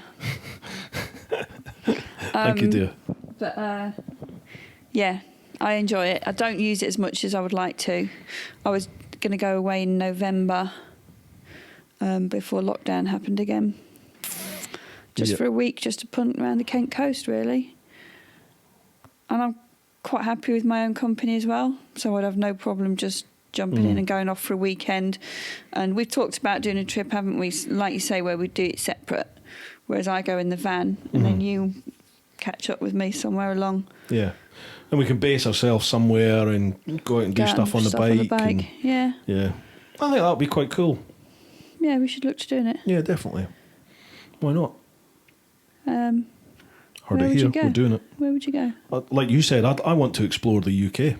Yeah. I want to explore the UK a lot more. You'd like Whitby. I love Whitby. I kind of think that once all this COVID, and I don't mean this with any disrespect to anyone that's been affected by it, but you know, once all this bollocks is over and done with, and we can get back to some sort of normality, then I kind of think, well, I want to explore the UK more and give my custom to the hotels and B&Bs and shops and restaurants here as much as I possibly can, you know, because I've already been away to the Canaries and I'll have other trips going to Spain and various other parts of Europe and stuff. But I want to do that for our own here in the UK as well. You should do you know what I mean? Because you like when you go up to Scotland, riding around Scotland, don't you? Yeah, So definitely. Yeah. do trips up there That'd be or something. cool. I've always had this thing, TeapotOne in my head. When I finished sorry to bring it up again, when I finished the world trip, then my idea... He went around the world, you know. He doesn't like to talk about it. My idea when I started back at YouTube again, sort of end of 2016, 17, was I wanted to use social media to say, right, I am coming to whatever part of the country it's going to be, Leeds, Hull, Glasgow, Inverness, somewhere in Wales. You know, I would just put up there and say, I'm coming to this part, who's around, who wants to meet up, what roads do you recommend riding? And then I'll meet up with people, ride the roads with them and have a chat with them about the biking scene and chat to them about the dealerships, chat to them about the biking shops, the CAFs, let's go to the CAFs and really start sort of exploring the biking world, really, all here in the UK, you know, and sort of fly the flag a little bit for it. And it's not, I've tried to do it a couple of times and it's just never really worked yet. So that's something that I want to do a lot more, is when we can travel, get out there and really devour the UK. And, you know, I've started using Simon Weir's books. He was on the podcast. So I started using his books and all his routes and roads and recommended places and stuff. And they're really good. So I'd love to do some sort of series based around all that. So watch this space. We could do that in a van. No reason why we can't. Yeah, take the van as well. Yeah. Cool. I'll be 3 right. days behind you. It's a date. Next one, David Buchholz. David Buchholz. Mrs. Teapot, what's the one thing or phrase that Bruce says that tells you he's either not listening to a word you say, oh you bugger, or he is and he doesn't care? Merry Christmas to you both. Yeah. He does that a lot. Well, you say that. You say it. It's a northern thing. Yeah. You do. How's your English, Scotsman? Well, I'm from the east coast of Scotland. We speak the Queen's English, I think you'll find. What is that? That's what you do. You just sit there and you go, yeah. Is it the royal family? It's the royal family, isn't it? Yeah. It comes from the royal family. Have you ever watched that where they're all going, yeah, Yeah, baby David. Yeah. And that is exactly what Nikki sounds like. So I just take the mic. I don't at all sound like that. I don't think I do. But that's what he does when he's getting bored. He just starts being a dick. Like that. I'm going, But apart from that, yeah. David, I am absolutely perfect. Yeah. Matt Rowe Designs. How you doing, Matt? Mrs. Teapot, seeing as there is only one person in the house with a proper job, does Bruce do all the cooking and cleaning while you graft all day? Or does he just get to play with motorcycles all day? Come on, tell everyone. Actually, he does do quite a lot. He does. Thank you. He's good at cooking. I'm too lazy with cooking. Yeah. I leave it too late till I'm starving, and then I just have to grab toast or something. Beige. You like beige food, Thanks. don't you? Waffles and fish fingers with beans. No, mushy peas. Mushy peas, sorry. I'm the beans one, you're mushy peas. But you like that sort of beige food, don't you? Just processed freezer stuff. I'm not. You Not do. really. You do. How often do I have that? Yeah, but like your favourite meal is blooming like potato waffles with fish fingers and mushy peas. Yeah, I mean, And what's wrong with that? We don't have it all the time. Yeah, no, it's just it's Do not we? my cup of tea. Not my cup of tea. I like proper food. I enjoy cooking. So yeah, I probably do most of the cooking, I would say. Yeah, you do. You're getting good at your Sunday roasts now. Yeah. They're good. Chicken in a bag. Chicken in a bag, yeah. As per cleaning, I would say it used to be me, but I've given up now, to be honest. You're very good at bathrooms. I can't stand cleaning the bathrooms. Yeah, I sort of gave up cleaning because I was just like, you never do it, and I'm buggered if I'm going to do it all the time. I And do then- Hoover a lot more now. We've got a Yes. cordless Hoover. I love it. I just get it out Yeah, and you do stop Hoover. bezzing around, don't I? Yeah. I like the Hoover. Hoovering and dusting, I don't mind. Once or twice a year. But bathrooms, I hate doing the Well, it's all bathrooms. chin pube, innit? It's Yeah, not it's nice. disgusting. Yeah. You do that. But yeah, I think we both pull our own weight, basically, Matt. Thanks for bringing that up. Yeah, we do, don't we? I think we do. Yeah. Yeah. You create all the mess and I clean it up. Yeah. It works. John Boycott. Easy question, possibly not an easy answer. What's your favourite memory of each other and why? Oh, wow, that's a good one. Favourite memory of each other and why? Wow.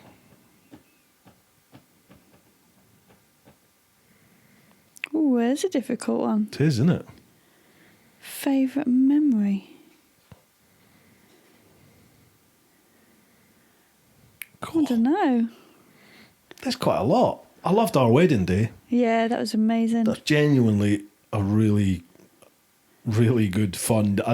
I didn't think, it sounds horrible, but I didn't think it would be my bag. I didn't think it would be, for a bloke, it's almost like it's another day, isn't it? And it's your day and we'll go through it. Oh, thank you. But you know what I mean though? It's like, for blokes, it's like, okay, we'd be happy going wherever and doing whatever, but you made, it was all down to you that day, and it really was a perfect day. It was a brilliant day. Wasn't it? Yeah, It went so quick though. yeah, we had a great giggle, we had a great laugh, we had so many Loads of friends and family with us. It was brilliant. Yeah. You bawled your eyes out as you walked down the aisle. I know. Remember that? I should have turned around then. But I've got good memories of. Do you remember when we went to see Kaz and Tom and Cameron? Yeah. That first time, and we did the trip up in, was it Maine? Into the we went Maine, on? into the blue, into Loved the mountains. that. Yeah, and we did the Halloween thing in the haunted house. Yeah, that was good. That was really good. I loved that holiday as well. Thailand was nice when I came to see you in Yeah, Thailand. I like that. Yeah, that was good. We got loads, haven't we? Yeah. I think, yeah. Favourite? That's hard. It is hard. That is a hard question. Yeah.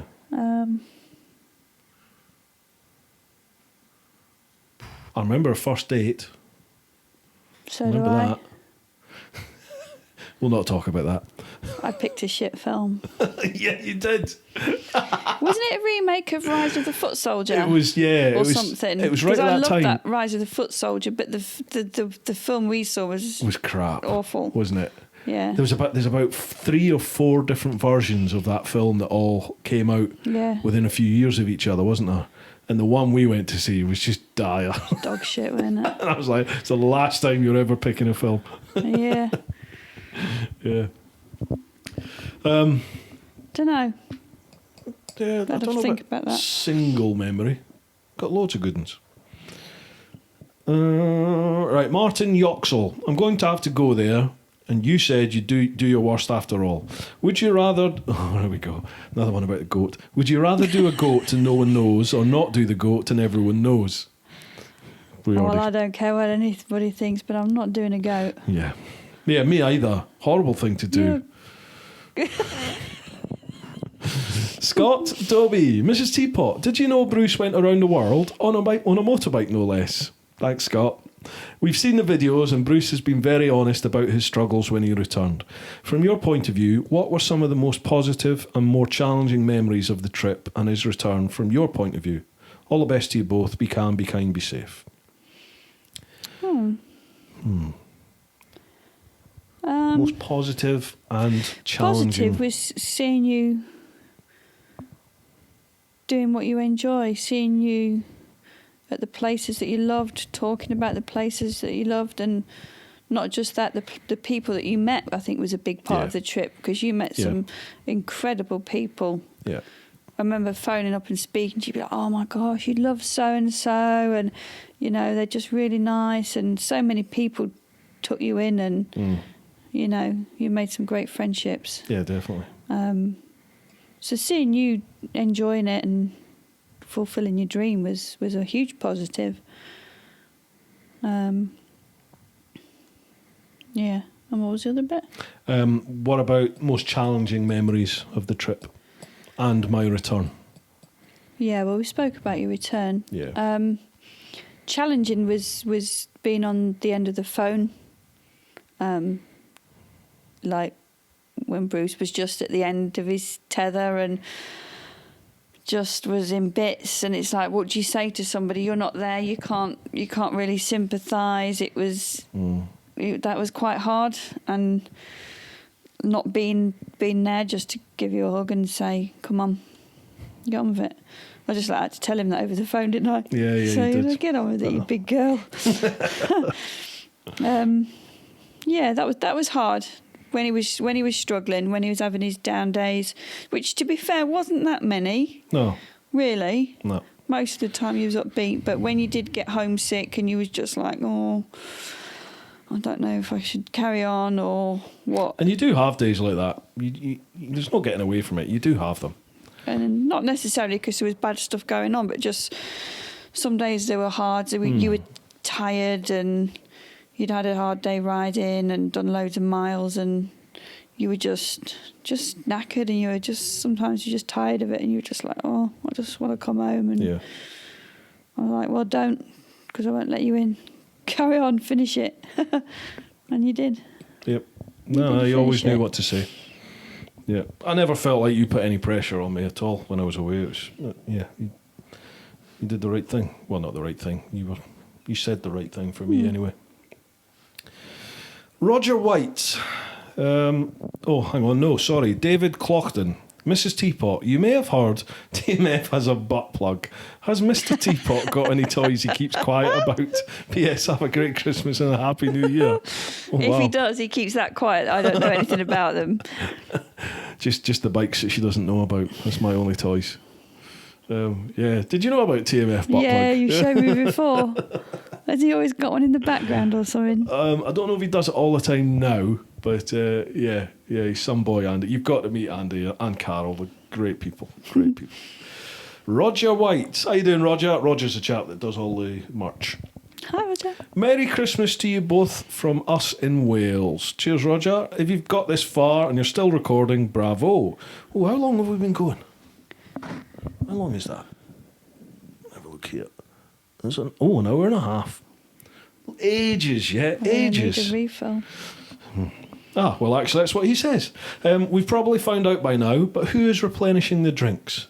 Because you normally bring the beer to me, don't you? You're nearly finished your I snowball. really need a snowball. We might need a little break. Intermission. Yeah. Also, Mrs. TeapotOne, how many times does Bruce mention his trip round the world during a 24-hour period? Oh, pardon me. Or is there a secret code word now? He gets a look. I just get a look. I just glare at him and... Yeah. I know my place. Once again, Merry Christmas to you both and all from all of us here at TeapotOne Merch. Cheers, Rog. Thank you. If you've bought any merch, folks, then Roger is the guy that handles all that. Thank you very much over at the Influencer Store. Next one, Mike Phillips. How you doing, Mike? Mike was one of the chaps, and Neil earlier. They came to the Canaries with me the other week. Be honest, which one of you did the bell end in the sand? I bet it was you, Mrs. Teapot. Yep. Bruce would never do such a thing. Yes, it was. It was me. That's why I married her, folks. Darren Bemrose. Hi, Mrs. TeapotOne. Bruce admits he is mechanically inept in the garage. How is he with DIY? I was inept. His mechanics, I think. Am I? Well, what do you do? Don't know. Never had to do any DIY. Exactly. I don't know. He doesn't do much. Well, we've not done anything yet. No. Hi, Derek. I can change a light bulb. And then he moans. I'm a busy man. Thanks, darling. Cheers. No, you haven't really done much DIY. You've not really had cause to, have you, I suppose? No, not as yet, no. Hello, Derek. This is Derek. No, I think out in the garage you don't do a lot of mechanics either, do you? Well, because they're all new bikes that I've got, so... Yeah. No, I don't really. All the gear and no idea. Yeah, that pretty much sums me up. Thanks. Jock Selling. Question for Mrs. Teapot. As I'm not able or allowed to grow a beard such as Bruce's, I'm wondering whether Bruce's big beard... Oh, my God. Oh, come on, Jock. Bruce's big beard tickles or itches on the inside of your... Oh, no, I'm not going there. Come on. Stay classy, Jock. Stay classy. Bikers España. Question. Did you know Bruce had a goat... Did you know Bruce had a goat fetish when you met him? Sheesh. No, but I do now. Love listening to the podcast whilst out with the dog. Keep up the great work and Merry Christmas to you both. Chris at Bikers España. Cheers, Chris. Thanks very much. Yes, she's well aware of the goat issue now. Darren Phillips. Has Mrs. Teapot ever thought about possibly joining Bruce on one of his shorter trips or even riding on your own bike by yourself? Well, we sort of covered that. Yeah, we covered that. Dale Hawks. Are you okay? Do you want to top up? All right, for a minute. Okay. Dale Hawks. How you doing, Dale? Hello, Mrs. Teapot, and welcome. So what's it really like living with the big man, and where would you most like to go on a trip on the back or on your own bike with Bruce? Merry Christmas, guys. Have a great one, and a blinding hogmanay. So what's it really like living with me? It's all right. It's all right? It's all right. It's all right. Take it or leave it. I don't know, it's just like living with your best mate. We just take the piss and get on with stuff, really, don't we? There's no dramas, is there, really? No, we don't. Yeah, we don't fall out. We don't. Yes, we do. We had one fallout. The biggest fallout we ever had was over how many eggs to put in an omelette. Well, you said 2. Sort of omelette is 2. That's enough for me. Bollocks. Got to have at least 3 in an omelette.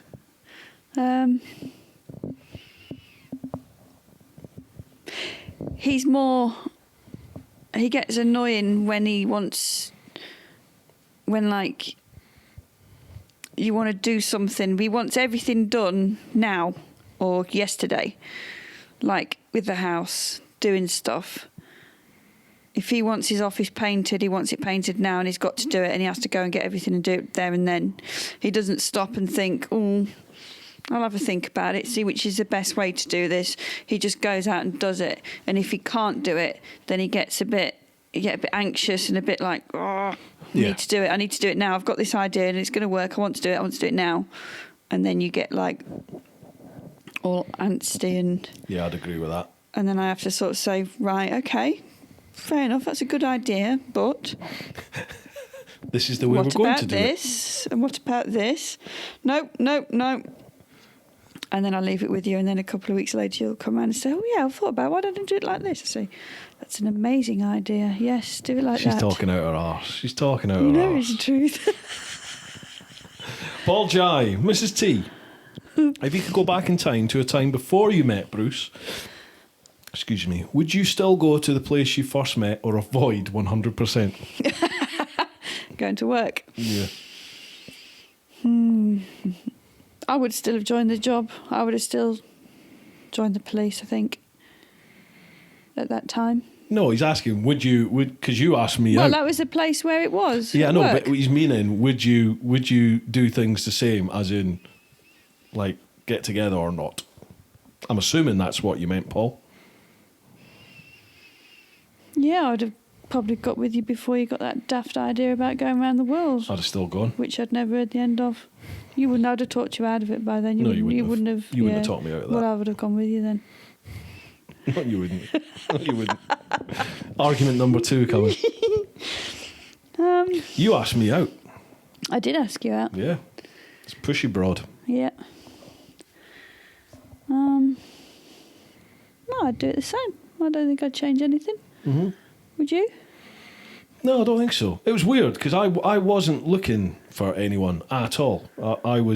I had no intention of settling down. Stay single, stay strong. Stay snakes, single, stay strong. Snakes with tits. Snakes with tits. Yes, I had no intention of He settling was down so at happy all. on his own. He tells me this all the time. I had a bachelor. Honestly, I was all the so lads out happy. there, or even the ladies, those that have been single and enjoying it. I had the bachelor pad, the massive TV, the full Sky package. Went where I want when I wanted. Spent my money on whatever I wanted. Rode my bike. You never had any money. As much as it was, because I was buying stuff that I wanted and riding my bike and going places. You didn't have a bike then, did you? Yeah, I did. When did you get your bike? You only had it 2008. a couple of days. Yeah, a couple of years Yeah, before but I'd we done met. about 100,000 miles in those 2 years. Lived on my bike. Yeah, so I had no intention of settling down. It just wasn't on my radar in the slightest. And in fact, I'd ran a mile at any opportunity when that came along. And yeah, you just got your claws out and your big net and snagged me. And before I knew it, that was it. Never Weird. looked back, have you, dear? It was weird. I remember that first date. And I remember thinking, oh well, that's that then. I've told you that before. Yeah. I just remember thinking, almost like, shit, that's the single days done then. And I've never been happier, dear. No, you haven't, have you? No. We have nearly finished the Patreon questions. Bob Hawley. Hello, Mrs. T. Of all of his riding mates, including but not limited to TMF, Mr. Fish, Dickie Vegas, etc., and Lamb Chops, who's most likely to get Bruce into a bit of trouble out on the road and why? And who would you depend on to get him out of it? See, that's difficult because I don't actually know them. So of the ones that you do know then, so like Turner and Woody and Mooley and Si and all them. Ooh, crikey. So who's most likely to get me into trouble? Turner, To get me into trouble? probably. And who would you depend on to get me out of it? Mully. Mooley? Yeah. Joe, I think that's probably a fair assessment, actually. Yeah. Because Turner's very much like Hugh. He's like, let's do this. Yes, it's a great idea. Yeah, he Go is. do Yeah, it now. yeah. Doesn't even think about it. But he's also, well, they all are really dependable. Yeah, they are. You know, I would have each and every one of them either together, either collectively or solitary. I'd have any of them, you know, I'd count on them to have my back, definitely. Yeah, they're all really good friends. Yeah, But I've never great met lads. any of the vlogging guys. The have I? vloggy lot. No, you've not actually, have you? Not met any of them. They're a good bunch. Good bunch. Yeah. But I think you nailed that, actually. I think you nailed that. I don't know who else. Turner, if you're listening, you're the one that's going to get me into the bother. And Mooley's the guy, if I have ever done a technical video And broke it. where I'm installing stuff, well, I'm saying me, if there's another he doesn't guy know how with to me do it. who's He'll go to installing see it and I'm Mully. standing there talking shit and filming, then the guy who's installing it is Mooley. Top bloke. Last one of the Patreon questions. Angad Singh. Mrs. T, please tell us about the van and what plans you have for it. Merry Christmas to the both of you. Wow, we've done that one, Angad. So, the van, what is it? It's a Type 2 Volkswagen camper van. It's a Danbury conversion. 2006. Imported from Brazil. It's my Brazilian. Say nothing. Yeah. She's got a little grill. It's all kitted out, isn't she? Stove, fridge, sink, rock and roll bed, pop top roof. Yeah, she's good fun. She's air cooled as well, isn't she? Yeah, she's one of the last of the air cooleds. Yeah. Yeah. Quite basic to drive. 4 gears, like no ABS, no engine really, no power steering. No. Personally speaking, that's where I would spend the money. I would upgrade the engine and the sort of mechanics of it to make it a better drive even. I genuinely think you'd use it more if it was a little bit easier for you to drive. Do you reckon? I think you would, yeah. Because even you admit it is. I've driven it down to Cornwall. Yeah, I know you have. Yeah, I know you've done it. And stuff, and. But you said yourself it's tiring. It's a long old drive, yeah. Yeah. But I don't know where we're going to go next when we get out. Anywhere. Probably just somewhere local, even just to go out go out the coast. Just local, just for like a weekend. This is why we want to get a dog, isn't it? Shut the dog in the van and off we go for the weekend. Did you see Beryl look at you? Yeah. We want dogs, but I want big dogs. I've always wanted a Great Dane and something like a Bull Mastiff or a St Bernard or something like that. 2 big dogs is what I've always wanted. And we want to rescue, but all the rescue places are shut at the moment, aren't they? Yeah. So, but we will get dogs. The time will be right when it's right. Right, well, that's all the Patreon questions done. We've battered through them massively quick. I hope we haven't rushed them for you folks, but I think we've I think it's probably my fault, I'm afraid, because I don't know anything about bikes. Well, there were quite a few duplicates. Bikes. It's like, oh. So next we'll move on to Instagram, but do you want to have a quick break to get yourself some splosh? To snowball? Yeah. Yeah. See you in a bit. You minga. And we're back. Right, well, we smashed the old Patreon ones. We'll move over onto Instagram now. So that's at TeapotOne Insta. If you're not following, head on over there. And what's your Instagram, dear?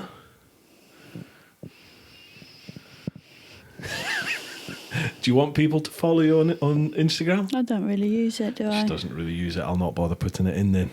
Sorry. First one. Dougie. At McWebster1968. That's Dougie Loyal. Oh. Will there be a TeapotOne Insta tuck shop? That tuck shop was amazing. It was good, wasn't it? It was really amazing. Tell 'em. Oh, it's just a cupboard I acquired at work. Bought a lock. Filled it full of treats with an honesty box. Raising money for charity, and it was great to start with, wasn't it? It did really well to start with.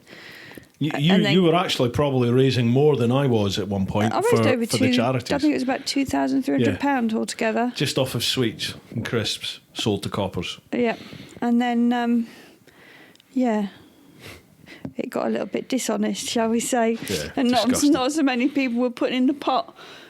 So yeah, let's knock that on the head. That's a shame. So they were the good days.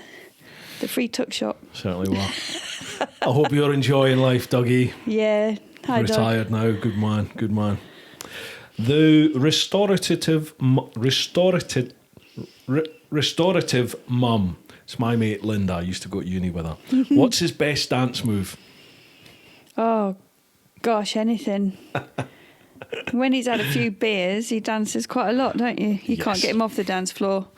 Anyone from my uni days is well aware of that. Yeah. He won't dance, though, until he's had something to drink. You can't get him up before he's had a skinful. I can't think of anything worse than dancing. That Christmas party we went to in Margate with work. Yeah. Oh, when I tried to steal the governor's car. Yeah. Yeah, but you weren't trying to break Sorry, in Gov. and steal it. You were trying No, to lift it trying and to move lift it to the other side of the road in your kilt. Yeah, there is a little switch that goes in my head that I'm very self-aware, I think, when I'm sober. And, you know, I like to be the grey man, just sort of, I don't want to be on the dance floor. I don't want people looking at me. Which is weird because I also have no issue getting up in front of crowds and talking. Doesn't bother me in the slightest, like doing the presentations and stuff. This doesn't bother me. I enjoy it. But I won't dance. No, not at all. But I seem to hit this. Something goes when I've had maybe 5 or 6 beers. There's a switch goes in my head that's just like, I want to boogie now. Let's go. And then I won't stop. You won't get off the dance floor. I'm there all and you're night. trying to keep me on the dance floor, and my feet are killing me. And I you have to try go and sit lead. down. I can't lead. You just tell me off because I just don't do what you want me to do on the dance floor. You want to just fling me about, and I'm just like. Because you just go rigid. And it's like, let me lead. And you won't let me lead. Do you know how heavy you are when you step on my feet? I don't step on your feet. I'm like Fred Astaire, me. But yes, good days those were, Linda. Good days. We always used to, a load of us always used to end up from the student halls, Bear Hall and off Sucky Hall Street. And we used to go to the garage, that club that I used to work in. The one you did the doors on? Yeah. That you never Well, mentioned. Yeah. Well, we were always in there, everybody. Gordy and Del Boy and yeah, everyone. Great times. Captain Sarin, Richard Nay, Mrs. Teapot. Question: does Mr. Teapot make a decent sandwich? Huh. I can't believe you're even thinking about it. Why? I make a great sandwich. I don't know if you've made me many sandwiches though. Bollocks. No, because you have all those wrap things, and I don't like those wrap things that you have very much. And you always put mayonnaise. What did I make or you this morning? Garlic mayonnaise. Yeah, not for you. You don't like any of No, that. exactly. And Beige. No salt, no pepper. You did do a nice bacon sandwich this morning. What about yesterday? Yeah, that was the same bacon sandwich. Yeah. Oh, I never make her stuff. Never. Never. No, I thought he meant like a BLT or something like that, a big fancy sandwich. If I make a sandwich, I'll make you a sandwich. You enjoy it. Do I? I'm deeply hurt, people. I am deeply hurt. I can't remember how many sandwiches you've made me. Yeah, we're wasting away, aren't we? We're wasting away. Chutney, don't worry about it, mate. I make a good sandwich. You're welcome to one of my sandwiches, no problem. Laster 300. All right, Sarge. Is he Sarge or Governor now? I think. Sarge. Sarge, how you doing? You guys rock. Thank you very much. The real Matt Barker. Nikki, can you convince Bruce to put the hot water in first, then the milk at the end? This buffoonery of putting the milk in first is just pure probationer error at best. Hope you're both keeping well. Big up from one tier 4 household to another. Well, I'm a milk last. Bruce is a milk first. But, come on, tell them. He does make a nice cup of tea. Don't knock it till you've tried it, people. Don't knock it But till you've tried it. my reasoning is that you can tell how strong it is. You can make it nice and strong, and then you add the milk afterwards to what you want. Sometimes the tea bags don't mash properly if you put the milk in first. If Never the milk when I gets do into it. the water, Never when I do the it. tea bag doesn't mash properly. You know why? Because people put too much milk in first. You put a tiny splash of milk in. You hardly need any milk if So you I put it in bother first. putting any in. Because I'm Scottish and I want my money's worth from the milk. Well, you can put some more milk in afterwards. No, But you you don't, said you it don't doesn't need the make milk. much difference. It does make a difference. What you do is you put the milk, the tiny splash of milk in Argument number first. 2. Yeah, number 3, I believe, because we had one earlier. Tiny splash of milk in first, right? Then you put in your sugar, your sweetener. Then you put the tea bag so it's resting on the top. Add your water. Let it stew for a bit. And then you squeeze the tea bag to your heart's content till you get the colour that you most desire. And you tell me I make the best cup of tea. I didn't say the best. You said did. I You said did. I said you make a good cup of tea. You lie like a cheap watch. I didn't say you make the best. Rewind I make it. the best brew. Rewind it. Yeah, not now. But you've told me off air, privately, your innermost thoughts. You've told me that I make the best cup of tea. Have I really? Ever. Have I really? Yes. Okay. Yes. That's You just said so I you want you should to write a keep book. making it. You should write a book on tea making. I've never said that. She did. Anyway. What's that smoky tea that I like? Oh, don't know. Minging. See, you don't even know what it's called, so you can't be that. It's not. Good It's on like tea. it's like somebody put a smoky twig in the cup. It's horrible. It's nice. It's not. Nick Desmo, do you still talk about the job? I don't. No, I don't not so really. much. No. About the people Yeah. that you used to work with. Yeah, I miss the people. Miss the clowns, but not the circus. Yeah, very true. Very true. No, you don't really. It was weird because I said to you, didn't I, about 3 weeks after you left, I said, how are you? Like, seriously, how are you? Are you okay? And you said, yeah, but I don't ever feel like I was in the job. No. And you'd done that job for 18 years, and after 3 weeks, it didn't even feel like you was a copper. Yeah, it was really weird. Yeah, really weird. I think because... Obviously because of how it ended, but... Yep.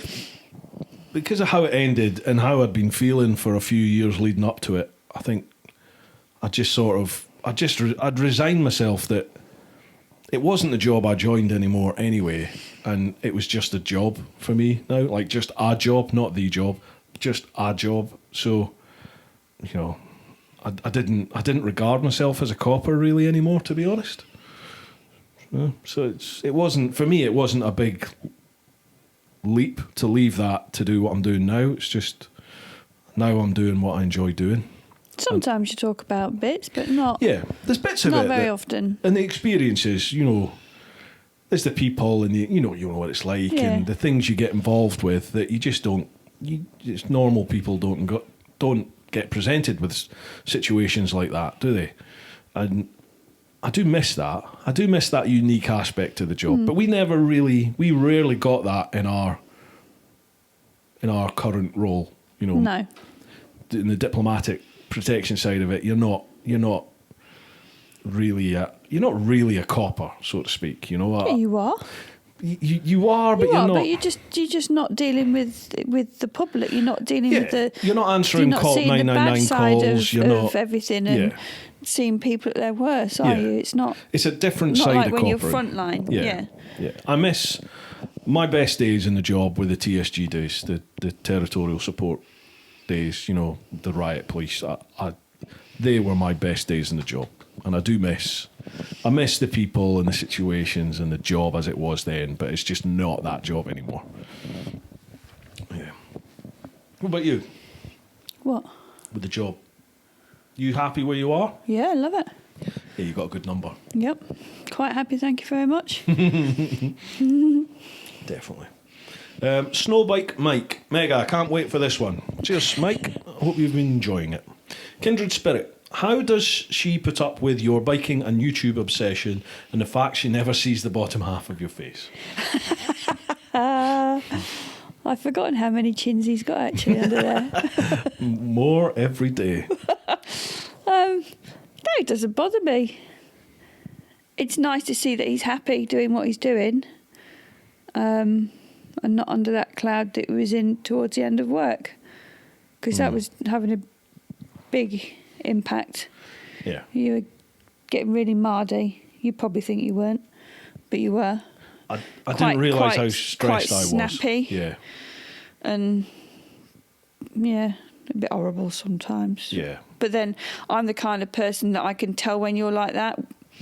We're quite good like that, aren't we? Because I get like that. If I'm tired and hungry, I get really mardy and snappy. So Bruce just gives me a cup of tea and something to eat, or tells me to go and have a nap, and I'm all right. Yeah. And you're the same. That was like when I can see you're in one of those moods, then I would just leave him alone. Just let him get on with it. Don't ask him any questions until he comes out of it. But you do get like that, don't you? Yeah, I do. Yeah. And you were getting like that quite a lot towards the end of the job. Yeah. And it was difficult. It was probably more the fact that you didn't know what was going on and that everything was just taking so long. There was just no... I hate... I am a firm believer that there's a need for process, you know, and I think there's a need for law and order, there's a need for process, and there's a need for things to be in a certain way. What really gets my goat is when there's no logic to it. Like this COVID thing for me is a prime example. I don't see the logic in it, and it annoys and frustrates me if there's a situation where I can't understand why it is the way it is, or why people are doing what they're doing, then that annoys me. I don't like being out of control. I don't like not understanding a situation, and that whole DPS bollocks at the end was just, annoyed me. Yeah, so that was difficult. Hi. Oh, and the fact that you never see the bottom half of my face, well, that's basically the beard, isn't it? We covered that at the start. Yeah, I don't know. You don't mind the beard, do you? No. I think it would be weird for me not to have a beard now.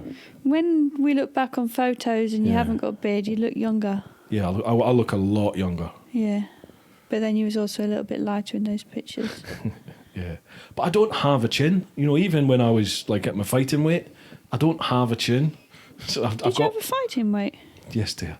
Before I met you. Oh.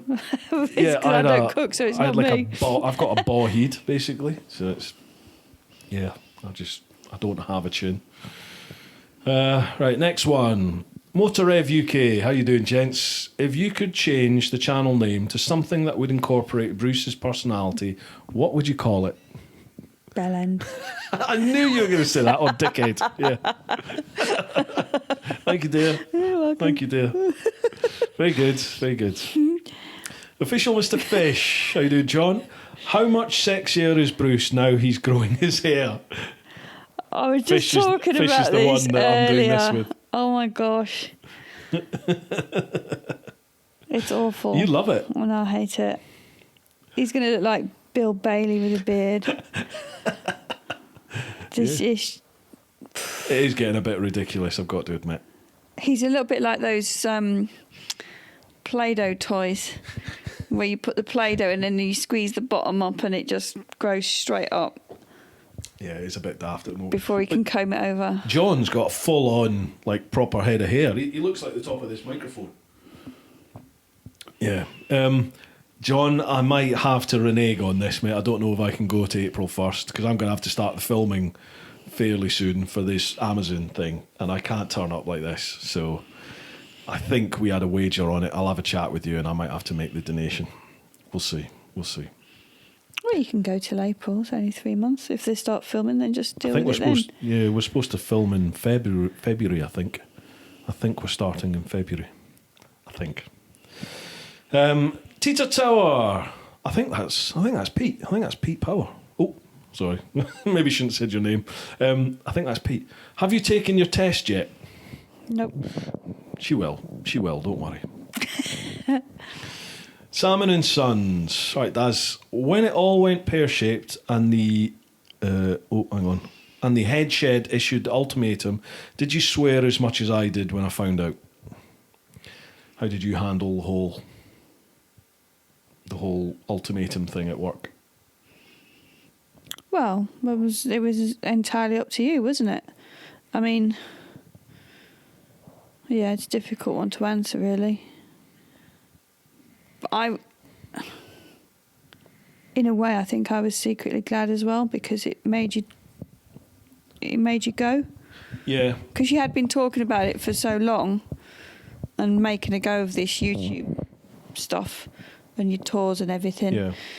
And you were just, I don't know, there was just something that was just, I think because of the house and everything, it was just a big step for you to go, right, yep, okay. When you were in such a secure job with that guaranteed income, which pretty much just covered everything, didn't it? So you never had to worry about it. But for you to make that decision was quite difficult. And obviously they sort of made it for you, I think, in the end. And I do honestly think it did you a favour. Yeah, I do. My recollection was I remember it being you were the first one to actually come out and say, just go. Just go for it.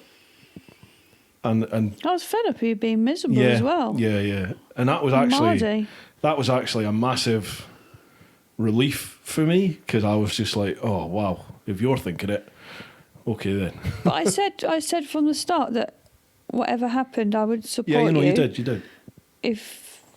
But my only stipulation was that you was honest, and if you weren't making enough money, then I could do more, you know, to bump it up. Yeah. But you would have to be totally honest. I didn't want you to get into the situation where it wasn't going as well as you hope, and then you weren't bringing in the money that you hope. Yeah. And then we were going to start struggling. I just didn't want you to end up getting into debt or anything like that. And your pride not telling me. That was my main worry. Yeah. Which is why I wanted you to be honest. But then you sort of said yourself, well, if it comes to it, I will just have to get a job. Yeah. Get a job doing anything. Pardon me, just something part-time, yeah. Yeah. And I think once you got your head around that, you were happy. But then once you actually came out, once it was all done and dusted, you were just like, right, let's go. And you just threw yourself into it 110%, which is what you do anyway, which is what we expected you to do. I think anybody that knows you would expect you to do that. Yeah, it's a massive incentive when you sort of cast yourself adrift. Not cast yourself adrift, that sounds melodramatic. But when you put yourself in a position, when it's your choice to put yourself in a position, and it's down to you, effectively, you know, and I kind of feel like, I think I thrive in that sort of situation where it is down to me and I've got to do it. Yeah. You know, I can be really, I've said this before, I can be really lazy, where I can literally just sit and do nothing. But conversely, when that switch goes and I've got to do something, then if I've got to do 24-hour days, then I'll do that. And just, you know, you just do it, don't you? Yeah. You do what needs to be done. And the difference now is that I enjoy everything I'm doing, so it doesn't feel like work. No. Really. But then there are some days when you do need to just have a break away from it, just to have a, you know, you just get knackered, you just run yourself down. Yeah. And then I just say, just leave it. Just go off and do something, go out on your bike for an hour or just do something, and you're like, I've got so much to do. And I'm like, make a list. Yeah. Lists. Write it down. Anyone out there, and I'm assuming it's probably mostly blokes, because the ladies that I know tend to be list orientated. How many ladies do you know that list orientated? Well, most women out there seem to be very logical. The ones that I've met seem to be very logical and like a list. And as a bloke, you know, I used to just think, don't be ridiculous, I don't need to make lists, I know what I'm doing. Nah, lists are a game changer, definitely. I'll give you that. They are a game changer. Is that taping? Yeah. Good, just checking we got that on tape. I'll send you a copy. Thanks. R1 Soul S10. All right, Pete, before we agree on a camping trip with the badly shaven bear, does he snore? Yes. Yes, I do. So do you. Yes, I do snore, apparently. So do you. I don't know, but I do. Yeah, I do snore. Yeah, massively. But, you know. But the thing is, if you're snoring and I wake you up, you'll just roll over and you're still really asleep. Whereas if I'm snoring and you wake me up, then I'm awake for ages. I can't get back to sleep. I hate that about you. You can just wake up and then just roll over and go straight back to sleep. I am one of those annoying people, aren't I? Yeah, I can literally fall asleep in seconds. If I'm awake, I'm awake. I have to get up. I can't even have a lie-in now. No, I know. How do you do? Oh, this is nice. 6:30, I get up. Ooh. Innocent Gun. Nice. Oh, that's lovely. Bourbon Barrel Scotch Ale. Nice. Very nice. I don't know where I got that one from. I think this might be Struan, re-motorcycled. I think this might be one that Struan sent down in that package. If it is, cheers Struan, top beer, like that. Yeah, you can't lie in anymore, can you? You're just up and at it at like blooming 6 a.m. every day. Yep. Even on my days off. Another one by R1 Soul. Can you pay Bruce a compliment because we might be battering his pride now? Thanks, Pete. Thank you. Nice to know you're thinking of me, brother. Oh, he's got a good beard. Thank you. I do have a nice beard. Sorry. The Bra and the Brave podcast. Lisa! Oh, she's just saying she's looking forward to it. The Bra and the Brave podcast. That is a cracking podcast, that, folks. I was actually on it about a year or two ago. Well worth checking out. I'll leave a little link down below. Motor MA77. How quick is he at doing the dishes? Excuse me. He's good at doing the dishes. I am. And he shouts at me because I don't let him use the dishwasher. It's full of crisps and Christmas nibbles at the Blood, minute. sweat and tears paying for this new bloody kitchen, and I'm not allowed to use a dishwasher. I don't like them. I don't like how it makes. You never do the dishes. It's me that does it all the time anyway. That's not true. Okay, you might do it once a week. That's not true. The glasses go all squeaking, creaky, and then your plates go all funny, and I don't like how it makes your cutlery feel. I don't like it. Yes.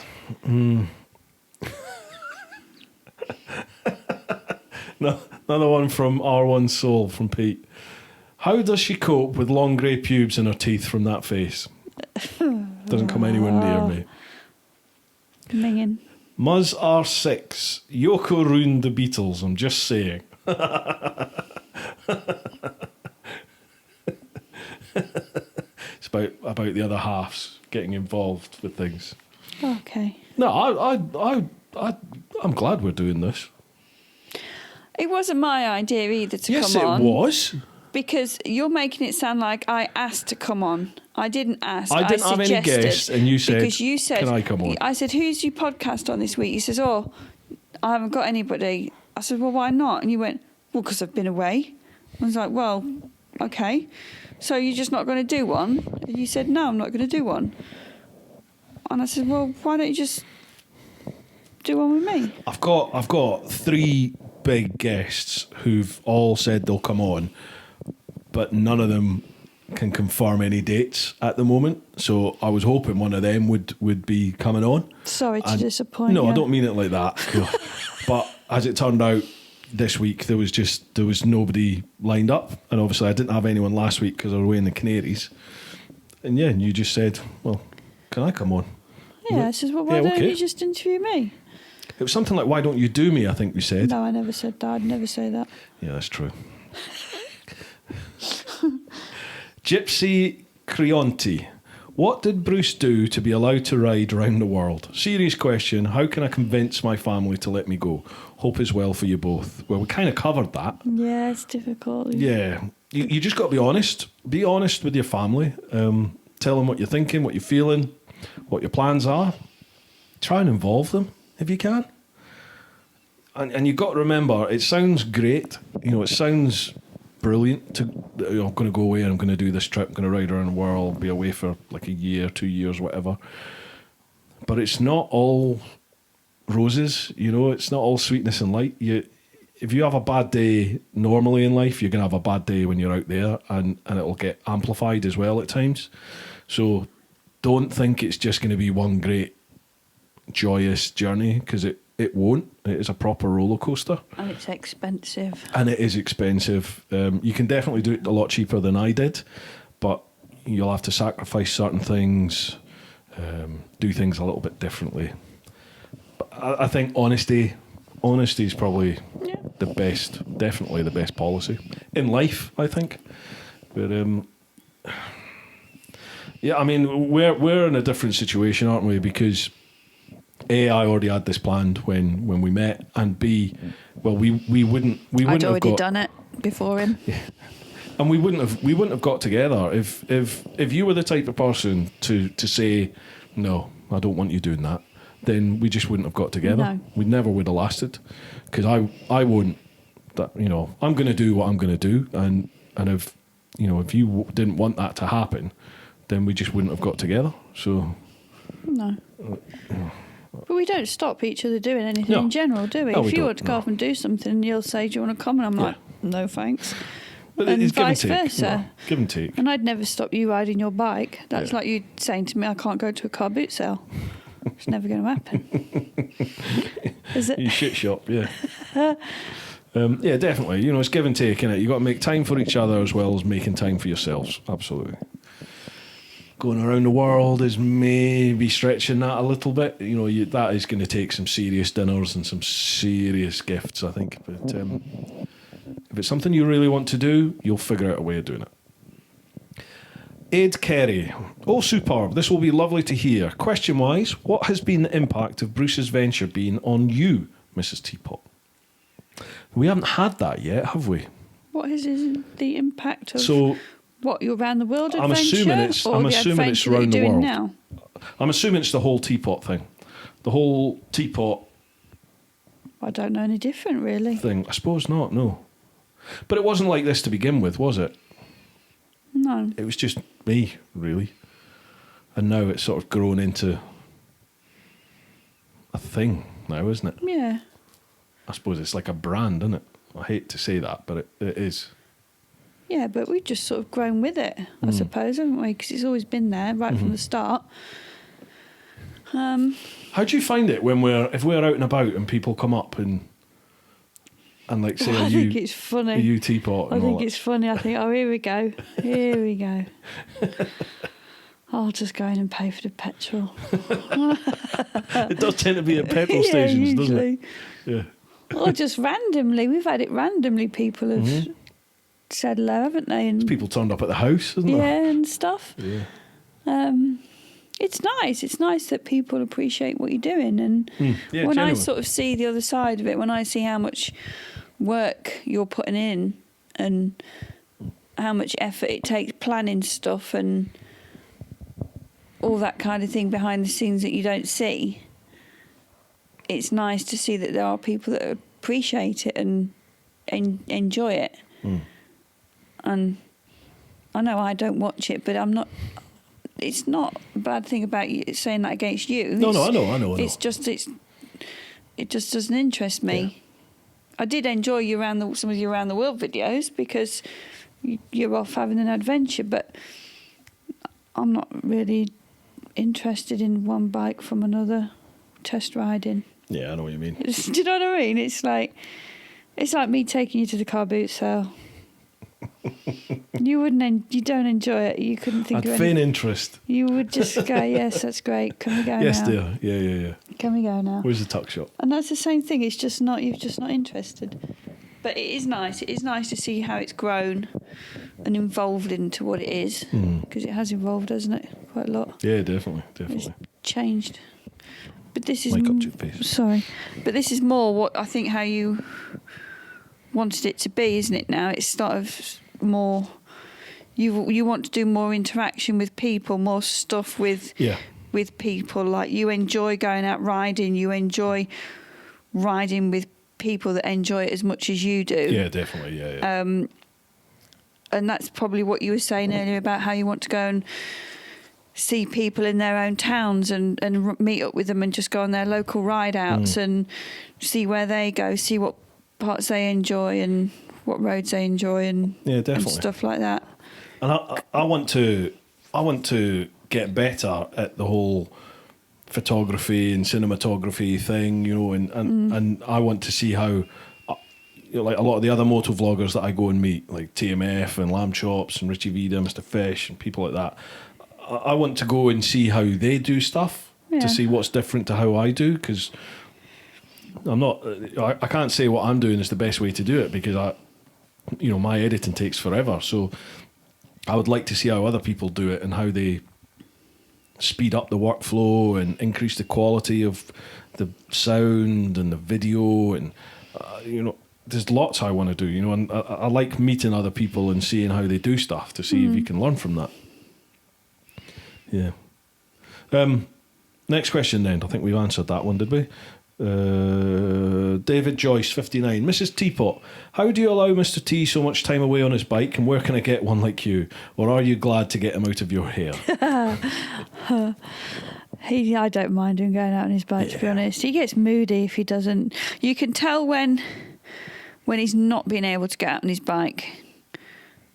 After a while, sometimes you just need to go and get out and have a ride, don't you? Yeah, you just turn around to me and say, I'd say, go out on your for bike. God's sake, will you just go out and have a ride for an hour? Oh, I've got so much to do. I've got too much editing to do. Just go out. And you'll just go out for an hour and you'll come back and you're like, right. An hour? And you get back on it. But you do, don't you? You just go out and, you know, you need to do that sometimes. And sometimes it's difficult because you've got so much editing and stuff to do. You forget that you still need to go out and just feel it, I suppose. Yeah, definitely. There's been like, I've been literally sat at the desk for like 2 weeks and suddenly thought, I haven't ridden a bike in 2 weeks. Yeah. In fact, even 3 weeks, I think, at some And point. sometimes I say to you, just go out and have a ride. Yeah. Just go out, phone the boys, go out and have a ride. You're like, oh, I can't, I've got too much to do. But then you will do it eventually, and then you come back and you feel better, and then you think, oh, I should have listened to them and gone sooner. Yeah, you do. But when you couldn't ride, like when after your accident, when you had your shoulder and that, you get really frustrated and you get boxed in. You feel like I can't describe it. You know what I mean? I think I've got. My mum always said that she thought she had gypsy blood because she liked that feeling of moving all the time. She didn't like being like penned in. And as I get older, I'm definitely like that. Yeah, you get cabin fever when you've been massively. indoors too long. Yeah.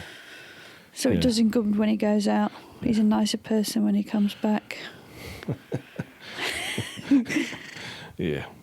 Next one, Sparrow4994. Looking back at all the great trips Bruce has completed, which one would you most like to have joined him on and why? I think we've had similar one at the start, didn't we? Yeah. Trips that you've been on. I'd like to go back to the TT. I really enjoyed that. I know it's not really a trip, but it's what we did at the end of your trip, didn't we? And it was, I'd booked that blooming campsite, which was fine if it was dry, but it basically chucked it down the most of the time. And I slept in the shower block. Yeah, it was, it wasn't the most comfortable, but I really enjoyed it. It was a lovely island, lovely place to visit. Well, I'm going back with Fulch. Yeah, I know, dear. Well, come with us. It's 2022 now that we're going. Yeah, but are you camping? Probably. It's 2 years away, so we've got loads of time to organise something. I don't want to camp again. The thing is, if we take Irene, you're there for like 2 weeks because you can't get back on the ferry, can you? Well, 2 weeks in the Isle of Man, fine. Yeah. Yeah. I enjoyed that. I don't know where else I'd fancy going. Like I say, probably part of Norway. Norway. Yeah, it's interesting to hear that about Norway. I didn't realise you wanted to do that. Well, we'll do it. Yeah. We'll go. Beautiful place. John.Skeet. Hi, if Bruce asked for 1 year to go around the world again, would the answer be goodbye or I'm coming too? So ideal world, you don't need to do the work here. And we don't need to worry about the mortgage and stuff. It's just, would you come? Yes, but I'd probably do it intermittently. I don't want to be away from home for that long again. Well, fair enough. I like being here. Who's going to look after the cats? No, good point. Good point. Pack them up in the van and come with me. No, I'd do it in bits probably. I'd come out and see you in the bits that I want to see. She's a good girl. It's not a no. That's not a no. You heard it here. But you'd have to pay for me. Yes, dear. Boil stew. Mrs. Teapot, was it your trip out to meet with Bruce when he was on the round the world trip that convinced him to embrace the beard, as he hated it up till that point? I didn't hate the beard. Did you? No, I didn't hate my beard. Don't think I did. There was a time when it was a funny length and you didn't like it. Yeah. You have to get through the itchy phase, which is probably up to like maybe a centimetre long. And then after that, it's okay. Beard oil is a lifesaver for sure. But it's never bothered me. People have said, haven't they? They thought you'd get rid of it for the wedding. You're going to make him shave it off for the wedding. That's I was right. like, well, no. Why would I do that? I can't imagine not having it now, to be honest. To be honest, he looks worse with that long hair on his head. What little he can You grow. love this. You love this, It gets don't on you? my nerves. It's horrible. Pointer Andrew, question to Mrs. TeapotOne. Do you say nationals when you see the signs as well? As I find myself saying it now too after watching the vlogs. God, but he does it in the car, drives me nuts. There's a T-shirt available now too, dear. Yes, dear, I've seen it. If I'm driving and Bruce is in the passenger seat, he is so annoying. He gets bored. He starts messing with all the buttons and he flicks my air freshener around and he just he's annoying. He's an idiot. Unperfect, I think, is the word you're looking for. And then he goes nationals and then he'll sit there and go pretend he's riding his bike. He's like a total tube. Knee down round the corner. Yeah. Dick. Yeah. You're painting a bad picture, dear. I don't say it. I don't know. She does. Cabby and Collins. Bruce, nice to see Mrs. Teapot, by the way. I'm not a stalker, but I notice in a lot of your recent vids you're riding all the roads I blast along. Do you live near me? I'm in Maidstone. Yes. Yes, we do. I enjoy telling the wife that's so-and-so road. Love the podcast, by the way. Who'd have thought 2 to 3 hours of absolute bike-related nonsense could be so riveting. Keep up the good work. Except for this one's going to hardly be bike-related at all. Sorry. Andy, we are just near Bluebell Hill, basically. Just outside Maidstone. 5TUWR8. What is the message in the sand really what Mrs. Teapot thinks of you, Belland? Yeah, massively. Yes, she doesn't mince her words. PJCT3. Excellent. Who's drinking what? Well, you're on a snowball. And I'm now on an Innis & Gunn Stout. It's very nice. I would normally have gin. Yeah, I'm are a big gin head. Fan. I like gin, but it's Christmas. If you can't have a snowball at Christmas, when can you? Or for? True. What did you think? Did you like it? It's sweet. It's really sweet. It's quite an unusual taste. Bruce had never tasted a snowball until 5 minutes ago. What have we got here? Salmon Moose. If you had the option to go around the world with Bruce, would you have gone and would you have wanted your own bike? And if he goes again in the future, would you join him? Well, I think we've covered that, haven't we? Yep. DeGav 100. It'll be so nice to see Mrs. Teapot, the woman behind the scenes, keeping Teapot hydrated. Very good. Very good. Ken Dan 452. Question for Mrs. Teapot. Do you feel that Mr. Teapot's mood is changing if he's not riding as much as he would like? Just asking because my wife tells me that I get grumpy if I don't ride as much as I would want. Yes. We just discussed that, didn't we? But yeah, exactly the same. Yeah, definitely. Mardy bum. It's weird. It's a feeling like I almost feel like I'm struggling to breathe. It's weird. I need to be out on the bike. It's nuts, but I do. Salmon Moose again. Loving your stuff, Bruce. Keep it up. Saw you at Winter Warmer, but was kind of starstruck, so didn't come and chat. Don't be daft. Just come up and say hello anytime. Who will drink more on the chat, you or your missus? Well, you've had 2 buckets of that so far, haven't you? Yeah. I can usually drink those snowballs quite quickly, but proper piss. I'm not. I've got to work tomorrow. You do actually, yeah. We're cracking on for time. Are you all right for time? I'm okay. Okay, it's way past your bedtime. This. It is. It's like 8 o'clock at night. It's way past your bedtime. Yeah. Peter Brewer 681. One for Mrs. Teapot. If Bruce told you he wanted to do another round the world, we're getting lots of this, aren't we? Wanted to do another round the world, would you say yes or would you say only if I can go 2? Also, Nikki, why didn't you follow up on your CBT? So let's go with that then, because we've answered the first part. Why didn't you follow up on the CBT? I think we answered that earlier on as well, didn't we? Just because I didn't have my own bike. I was intending to get one. Yeah. And then we just never really got round to it, and then it expired. 2 years went very quickly. Didn't it? Incredibly really quick. Yeah. So yeah, if I do it again, I'd probably get the bike first and do my CBT on that bike. Yeah. Well, and then do it. We can sort that out. Nordcap 2021. Haha, you asked for it, Mrs. TMF. Faye from Tins on Tour and Toaster, aka partner of the Gorilla Biker, are all taking to 2 wheels. Will Mrs. TeapotOne join the clan? Well, again, we've pretty much answered that. May well do. Yeah, See what this. It's not a no.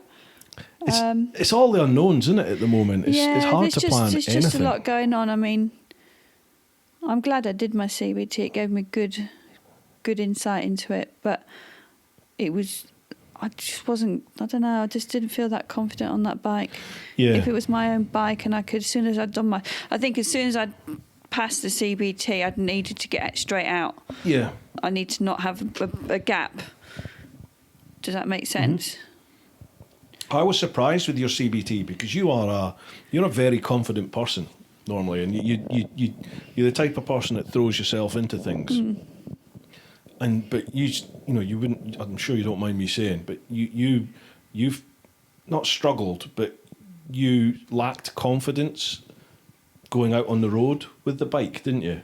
For your CBT, and you said because if you've never just ridden felt a so bike vulnerable. before, Yeah, and then you I get suddenly that. just get on a bike and out of the blue it's your first go, and then within 2 days you're on the road. I mean, yeah, they were great. They were really patient. They didn't push you to do anything that you weren't ready to do, and they wouldn't put you out on the road if they didn't think you were capable. Yeah. But the main thing I found, like doing all the cones and all the emergency stops and all that kind of stuff, I found quite difficult. I think if I can compare it to when I was learning to drive, when I was 17, my instructor, I grew up in a little town called Retford in Nottinghamshire, which is quite near to the A1. Yeah. On my first lesson, my instructor took me on the A1, got me to drive onto the A1 on a slit road for a few minutes and then came off again. And he said that's the best way to get a feel for the car, to feel the power of it, it gives you confidence to change your gears. And it really did make a massive difference. And I think if I'd have done that on the bike, because do you remember, I think it was at the end of the second day when Fiona and I didn't go out. Yeah. We did it another day, didn't we? I think we went back. Did we go back or did we do it that day? Yeah, we went back. You went back and did it another time. We went back, didn't we? But after that, he said to us, just punt around where you are. Yeah, I remember just around in the car park. It's quite big because there was a big bit of track you could go around at the back, wasn't there? He said, just practice what you need to practice. And for me, that gave me more confidence because I could feel I could do my gear changes on my own without being watched. Yeah, yeah. And I could go faster, and it made me, I don't know, it just made me more confident. I got a better feel for it rather than doing so much with the idly-piddly skills and cones and stuff, but just to actually get out and ride and feel it, it felt better. Yeah. It's a weird way to try and explain it, but I got more confident with the bike just having that. Yeah, you were flying around by the end of it. That hour. Yeah. Was really good. Yeah, I remember watching. Yeah, the difference was. Yeah, because we both, Fiona and I, just went off on our own and we just kept going round and round and practicing and going up and down the gears and I think that made a big difference. I've just seen the next question. I like this one. Dee Dee Lovitz. Mrs. Teapot, what was it that first attracted you to the man mountain that is Bruce, and where did he take you on your first date? It's obviously his devilishly handsome good looks. Obviously. Hung like a donkey, obviously. Obviously. What was it then? Come on. I don't know. We just always got on, didn't we? We didn't know each other that well. But I didn't know you at all. The first time I remember you, really, is we were POW, in the rec room at POW, the Parliament, basically. And I remember being there, and you were there. Because you'd come back from your trip. I'd been to New Zealand for 3 months. And I'd heard you around the base. And saw you at POW. We just got on, didn't we? We had a laugh. Yeah. And then I saw you a couple of other times, and then you sent me that message.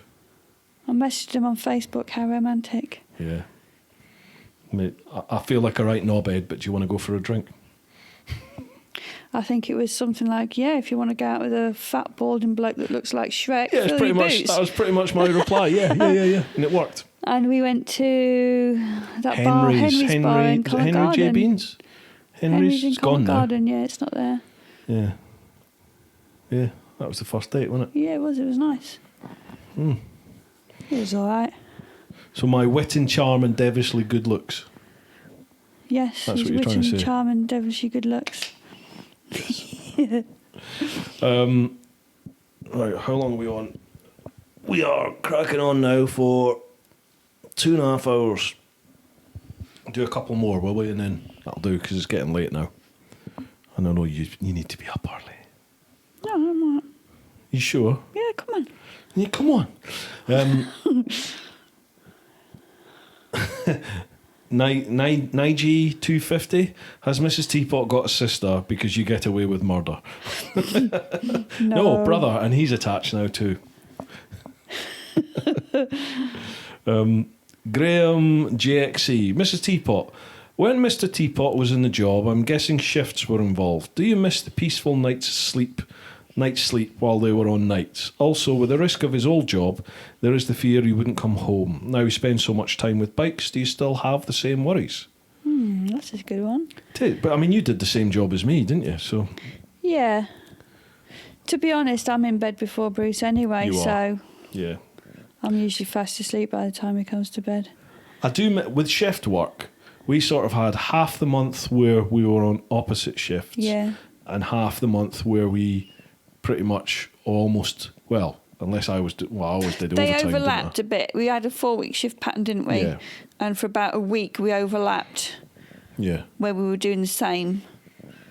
So we would see each other, but it would be at different times yeah, each week, and that was quite nice because we both had our own space. yeah.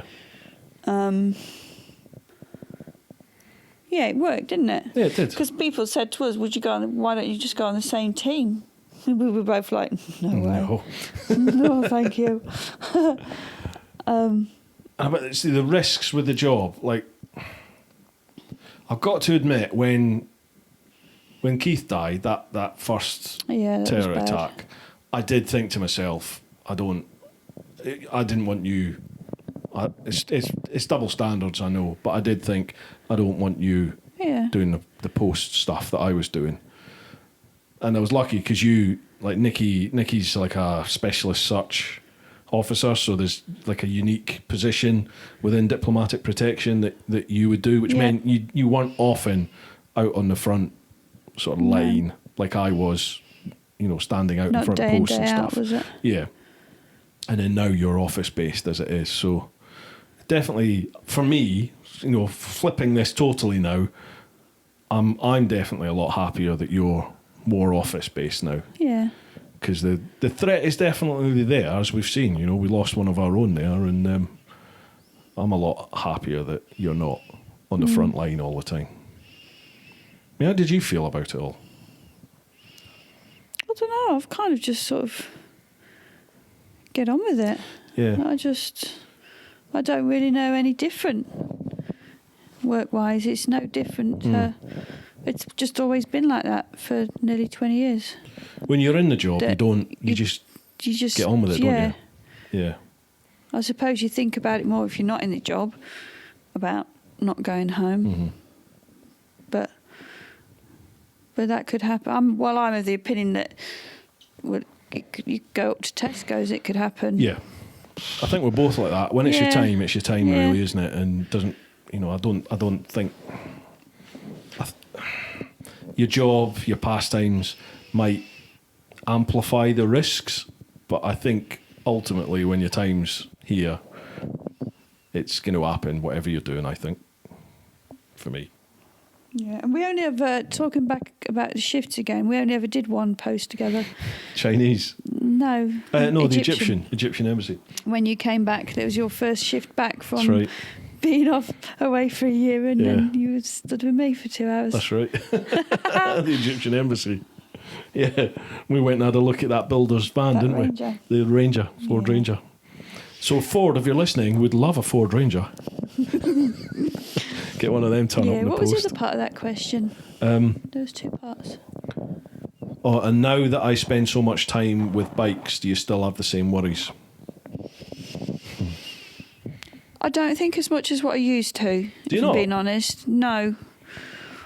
More so I worry more about the other drivers, not so much about you.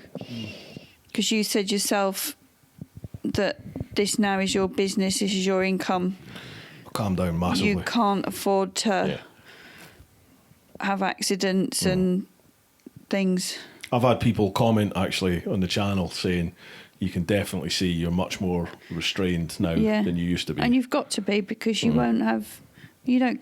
If you're sick, if you're off sick, you don't get paid. This. Yeah, I can't risk this. You don't get paid. Yeah. So in that respect, not as much as I used to. I do worry. I always worry. Because, you know, you could be the best rider in the world, but it's the other idiots on the road, isn't it? Yeah. You just never know. But then all you need is that split second. I didn't used to like it sometimes when you were working, when you were doing lots of overtime because you were getting tired. Yeah. And you would just commute. You would not use a train. He had free train travel. He would never use it, and he used to drive me nuts. Just get the train. Nope. I'm going to ride my bike. I can't think of anything worse, getting the train. Just no, but gosh, some days you were so tired riding. Well, I mean... And all you need is that... Speaks volumes, doesn't it? I had 3 accidents, it's that 4 accidents. Split second. In like 2 years, 3 years. Yeah, it's true. It doesn't take much at all. Captain Pugwash rides. My question to Mrs. TeapotOne is, how do you cope with Bruce sitting in on the computer for hours on end, then going out on his bike? Excuse me. It takes me a week to edit a video, but I'm working 14 hours a day on my job as well as YouTube videoing. So how do you cope with them? That's difficult because of the situation we're at the moment. We're both just sat at home working away, aren't we? So, and that actually, to be honest, that has actually been like that since you started, hasn't it? Yeah. So it's not like we're missing out doing stuff together because we can't go out and do anything anyway, really. We had stuff planned for November. Like, November's our time when we do our stuff together, really, don't we? Yeah. And we were going to go to Norfolk, and then we had some friends to see out that way, and we had about 2 weeks, and we were just going to go off and just do what we wanted and catch up with some people and stuff, and that didn't happen. But it doesn't bother me.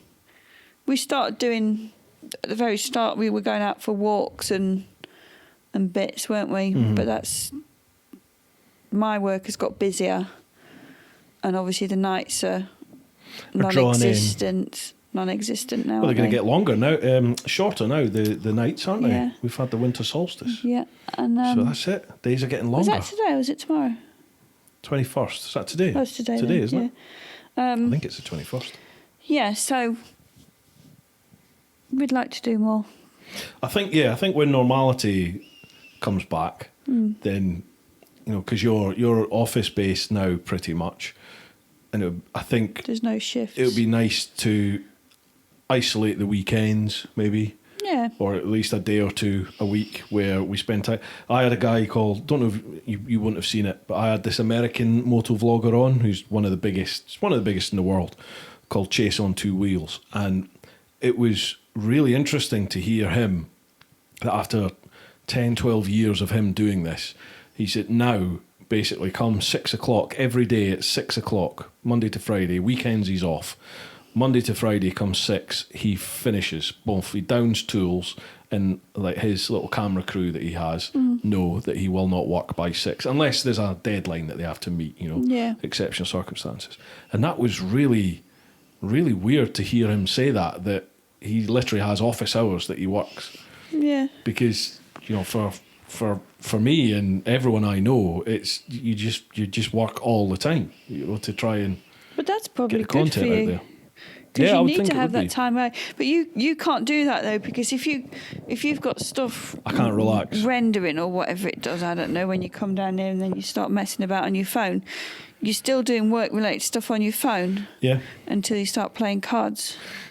Well, I have a break by playing solitaire on my phone. He has a screen break by playing cards on his phone. But it's like, you know, you've got all comments to answer on, you know, Instagram, Facebook. You don't have to answer them all. People YouTube. Don't expect you to answer them all. But I want to try and answer everyone. I definitely, the last month or so, I definitely haven't answered as many as I used to. just because I just haven't been able to. You physically can't do it if there's you've got been a everything big- else to do. Yeah, but then there's folk like TMF, Missing and Flyer. He's got nearly 200,000 subscribers, and he makes a point of answering all his questions. And I'm like, well, there's no excuse for me. I need to do it. I've got to do that. And I like to do that. I like to try and at least acknowledge that somebody's, taking the time to leave a comment. Then it's sort of, I kind of, not obliged, but I kind of think, But well, you if you've can't- taken the time, I should take the You time. maybe can't do that all the time if you've got a lot of other stuff happening. Well, if I've not answered your comment or your question yet, I will get round to it. He does Promise you. read them. I do read them. Absolutely. If I've read them, I'll at least give you a thumbs up or a like or something like that. Anyway, And what was the other bit? What was the question? The rest of it? that was it, I think. Or was it just that one bit? Yeah, it was just that. Yeah. Is Uncle Bob's biker life? Question: is his fame rubbing off or being noticeable in any way? Yeah, he does get people stop him, don't you, sometimes? Yeah. Mm-hmm. That's cool. Which I like is quite funny. Yeah. It is nice. We've had this bit before, haven't we? that. Yeah. Yeah, it is nice. Mm-hmm. It's, Yeah, it's nice. I mean, I love it, but I mean, for you, what's it like? No, it's nice. It's like I said before, it's nice to see that you sort of get the reward for the hard work you put in. Yeah. To see that people are enjoying it, because that's what it's about, isn't it? You want people to enjoy it and appreciate what you're doing, and they do. So when you actually see that when a random stranger comes up and says it, it's really nice. And you've always got time for people. If people see him and they don't ever feel bad about going up to say hello, because you can hear it in real life how he went around the world for a year. But no, seriously, we'll always just give you 5 minutes and say hello and shake your hand and that, won't you? Well, you used to shake your hand, you can't do it now. Fist bump or shoulder bump or whatever. But yeah, it's nice. It doesn't. I don't let it go to his head, that's for sure. Yeah. No, you don't. You keep me. I keep you you grounded. Me grounded. There's a lot of repeat questions here. I'm trying to look and see if there's a.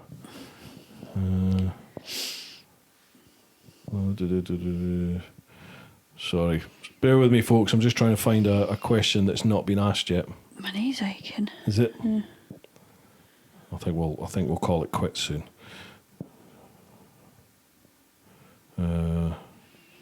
The bad thing is I've now got to sit and listen to him editing this, and listen to my you do. own voice for a whole week, just there's not much. cringing. It's just going to be horrible. There's not much editing in a week. This is going out on Wednesday, like in 1 day's time. There won't be much editing for this. Right, we'll do this as the. Oh, I think we've already covered this actually. It's about me leaving the job and how it affected mine. We've covered that. Right, okay, we'll make this the last one. This is Mark Moore Neal. Obviously, Mrs. T knows how lucky she is to have married a 6-foot fat Scotsman. But what, if anything, would she change about you? That's a good one to finish on. What would I change about you? Yeah. Oh, I love you just the way you are. I wish I had a 9-inch cock rather than this great big walloper I've got. Something like that, dear.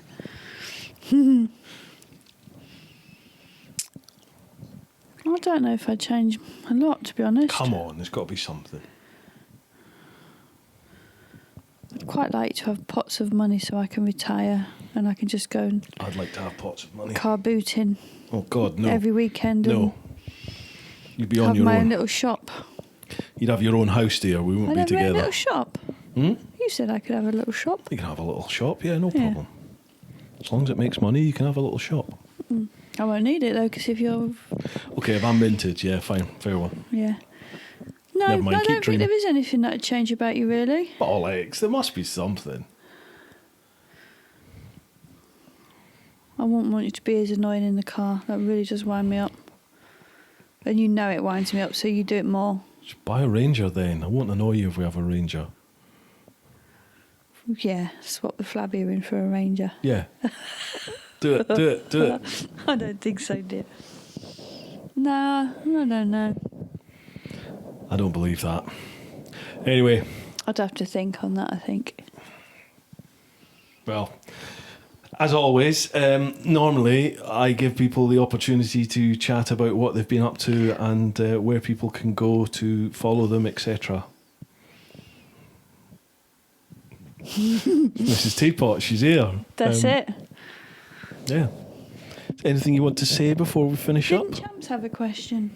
Not on Instagram. I can't log into Facebook on this. It won't let me. I've not seen it on Insta. Can you see it on your Facebook? Bear with us, folks. What's a code generator? It's saying I need a code generator. There you go. There's just there's loads of comments. There's 52 comments on there, so I think a lot of them you've already done. So just pick them out. We'll just do one more then. No, just do a couple. Just do a handful because it's fair. They're all the people that I know, you see. People on there that I know. Okay. I don't know anybody. Back in. Right, apparently we need to do some Facebook questions. So, Champ, good old champs. Mrs. Teapot, you have a bell at work for certain words that are so foul in order to restore some decorum. Do you use the same technique at Chateau Teapot, asking for a friend? No, Champs. He's well trained. She's got a mouth like a sewer, Champs. You know that. I do not. Walshy, Mark Walsh, at last, an interpreter. Maybe now you can reach a wider audience. Says you. She was.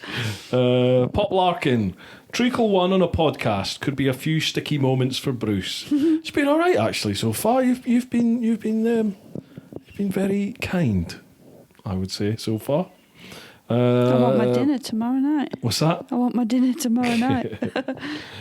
Let's have a look here. Tom Hodgkinson. Great that, mate. We get to see who's the boss.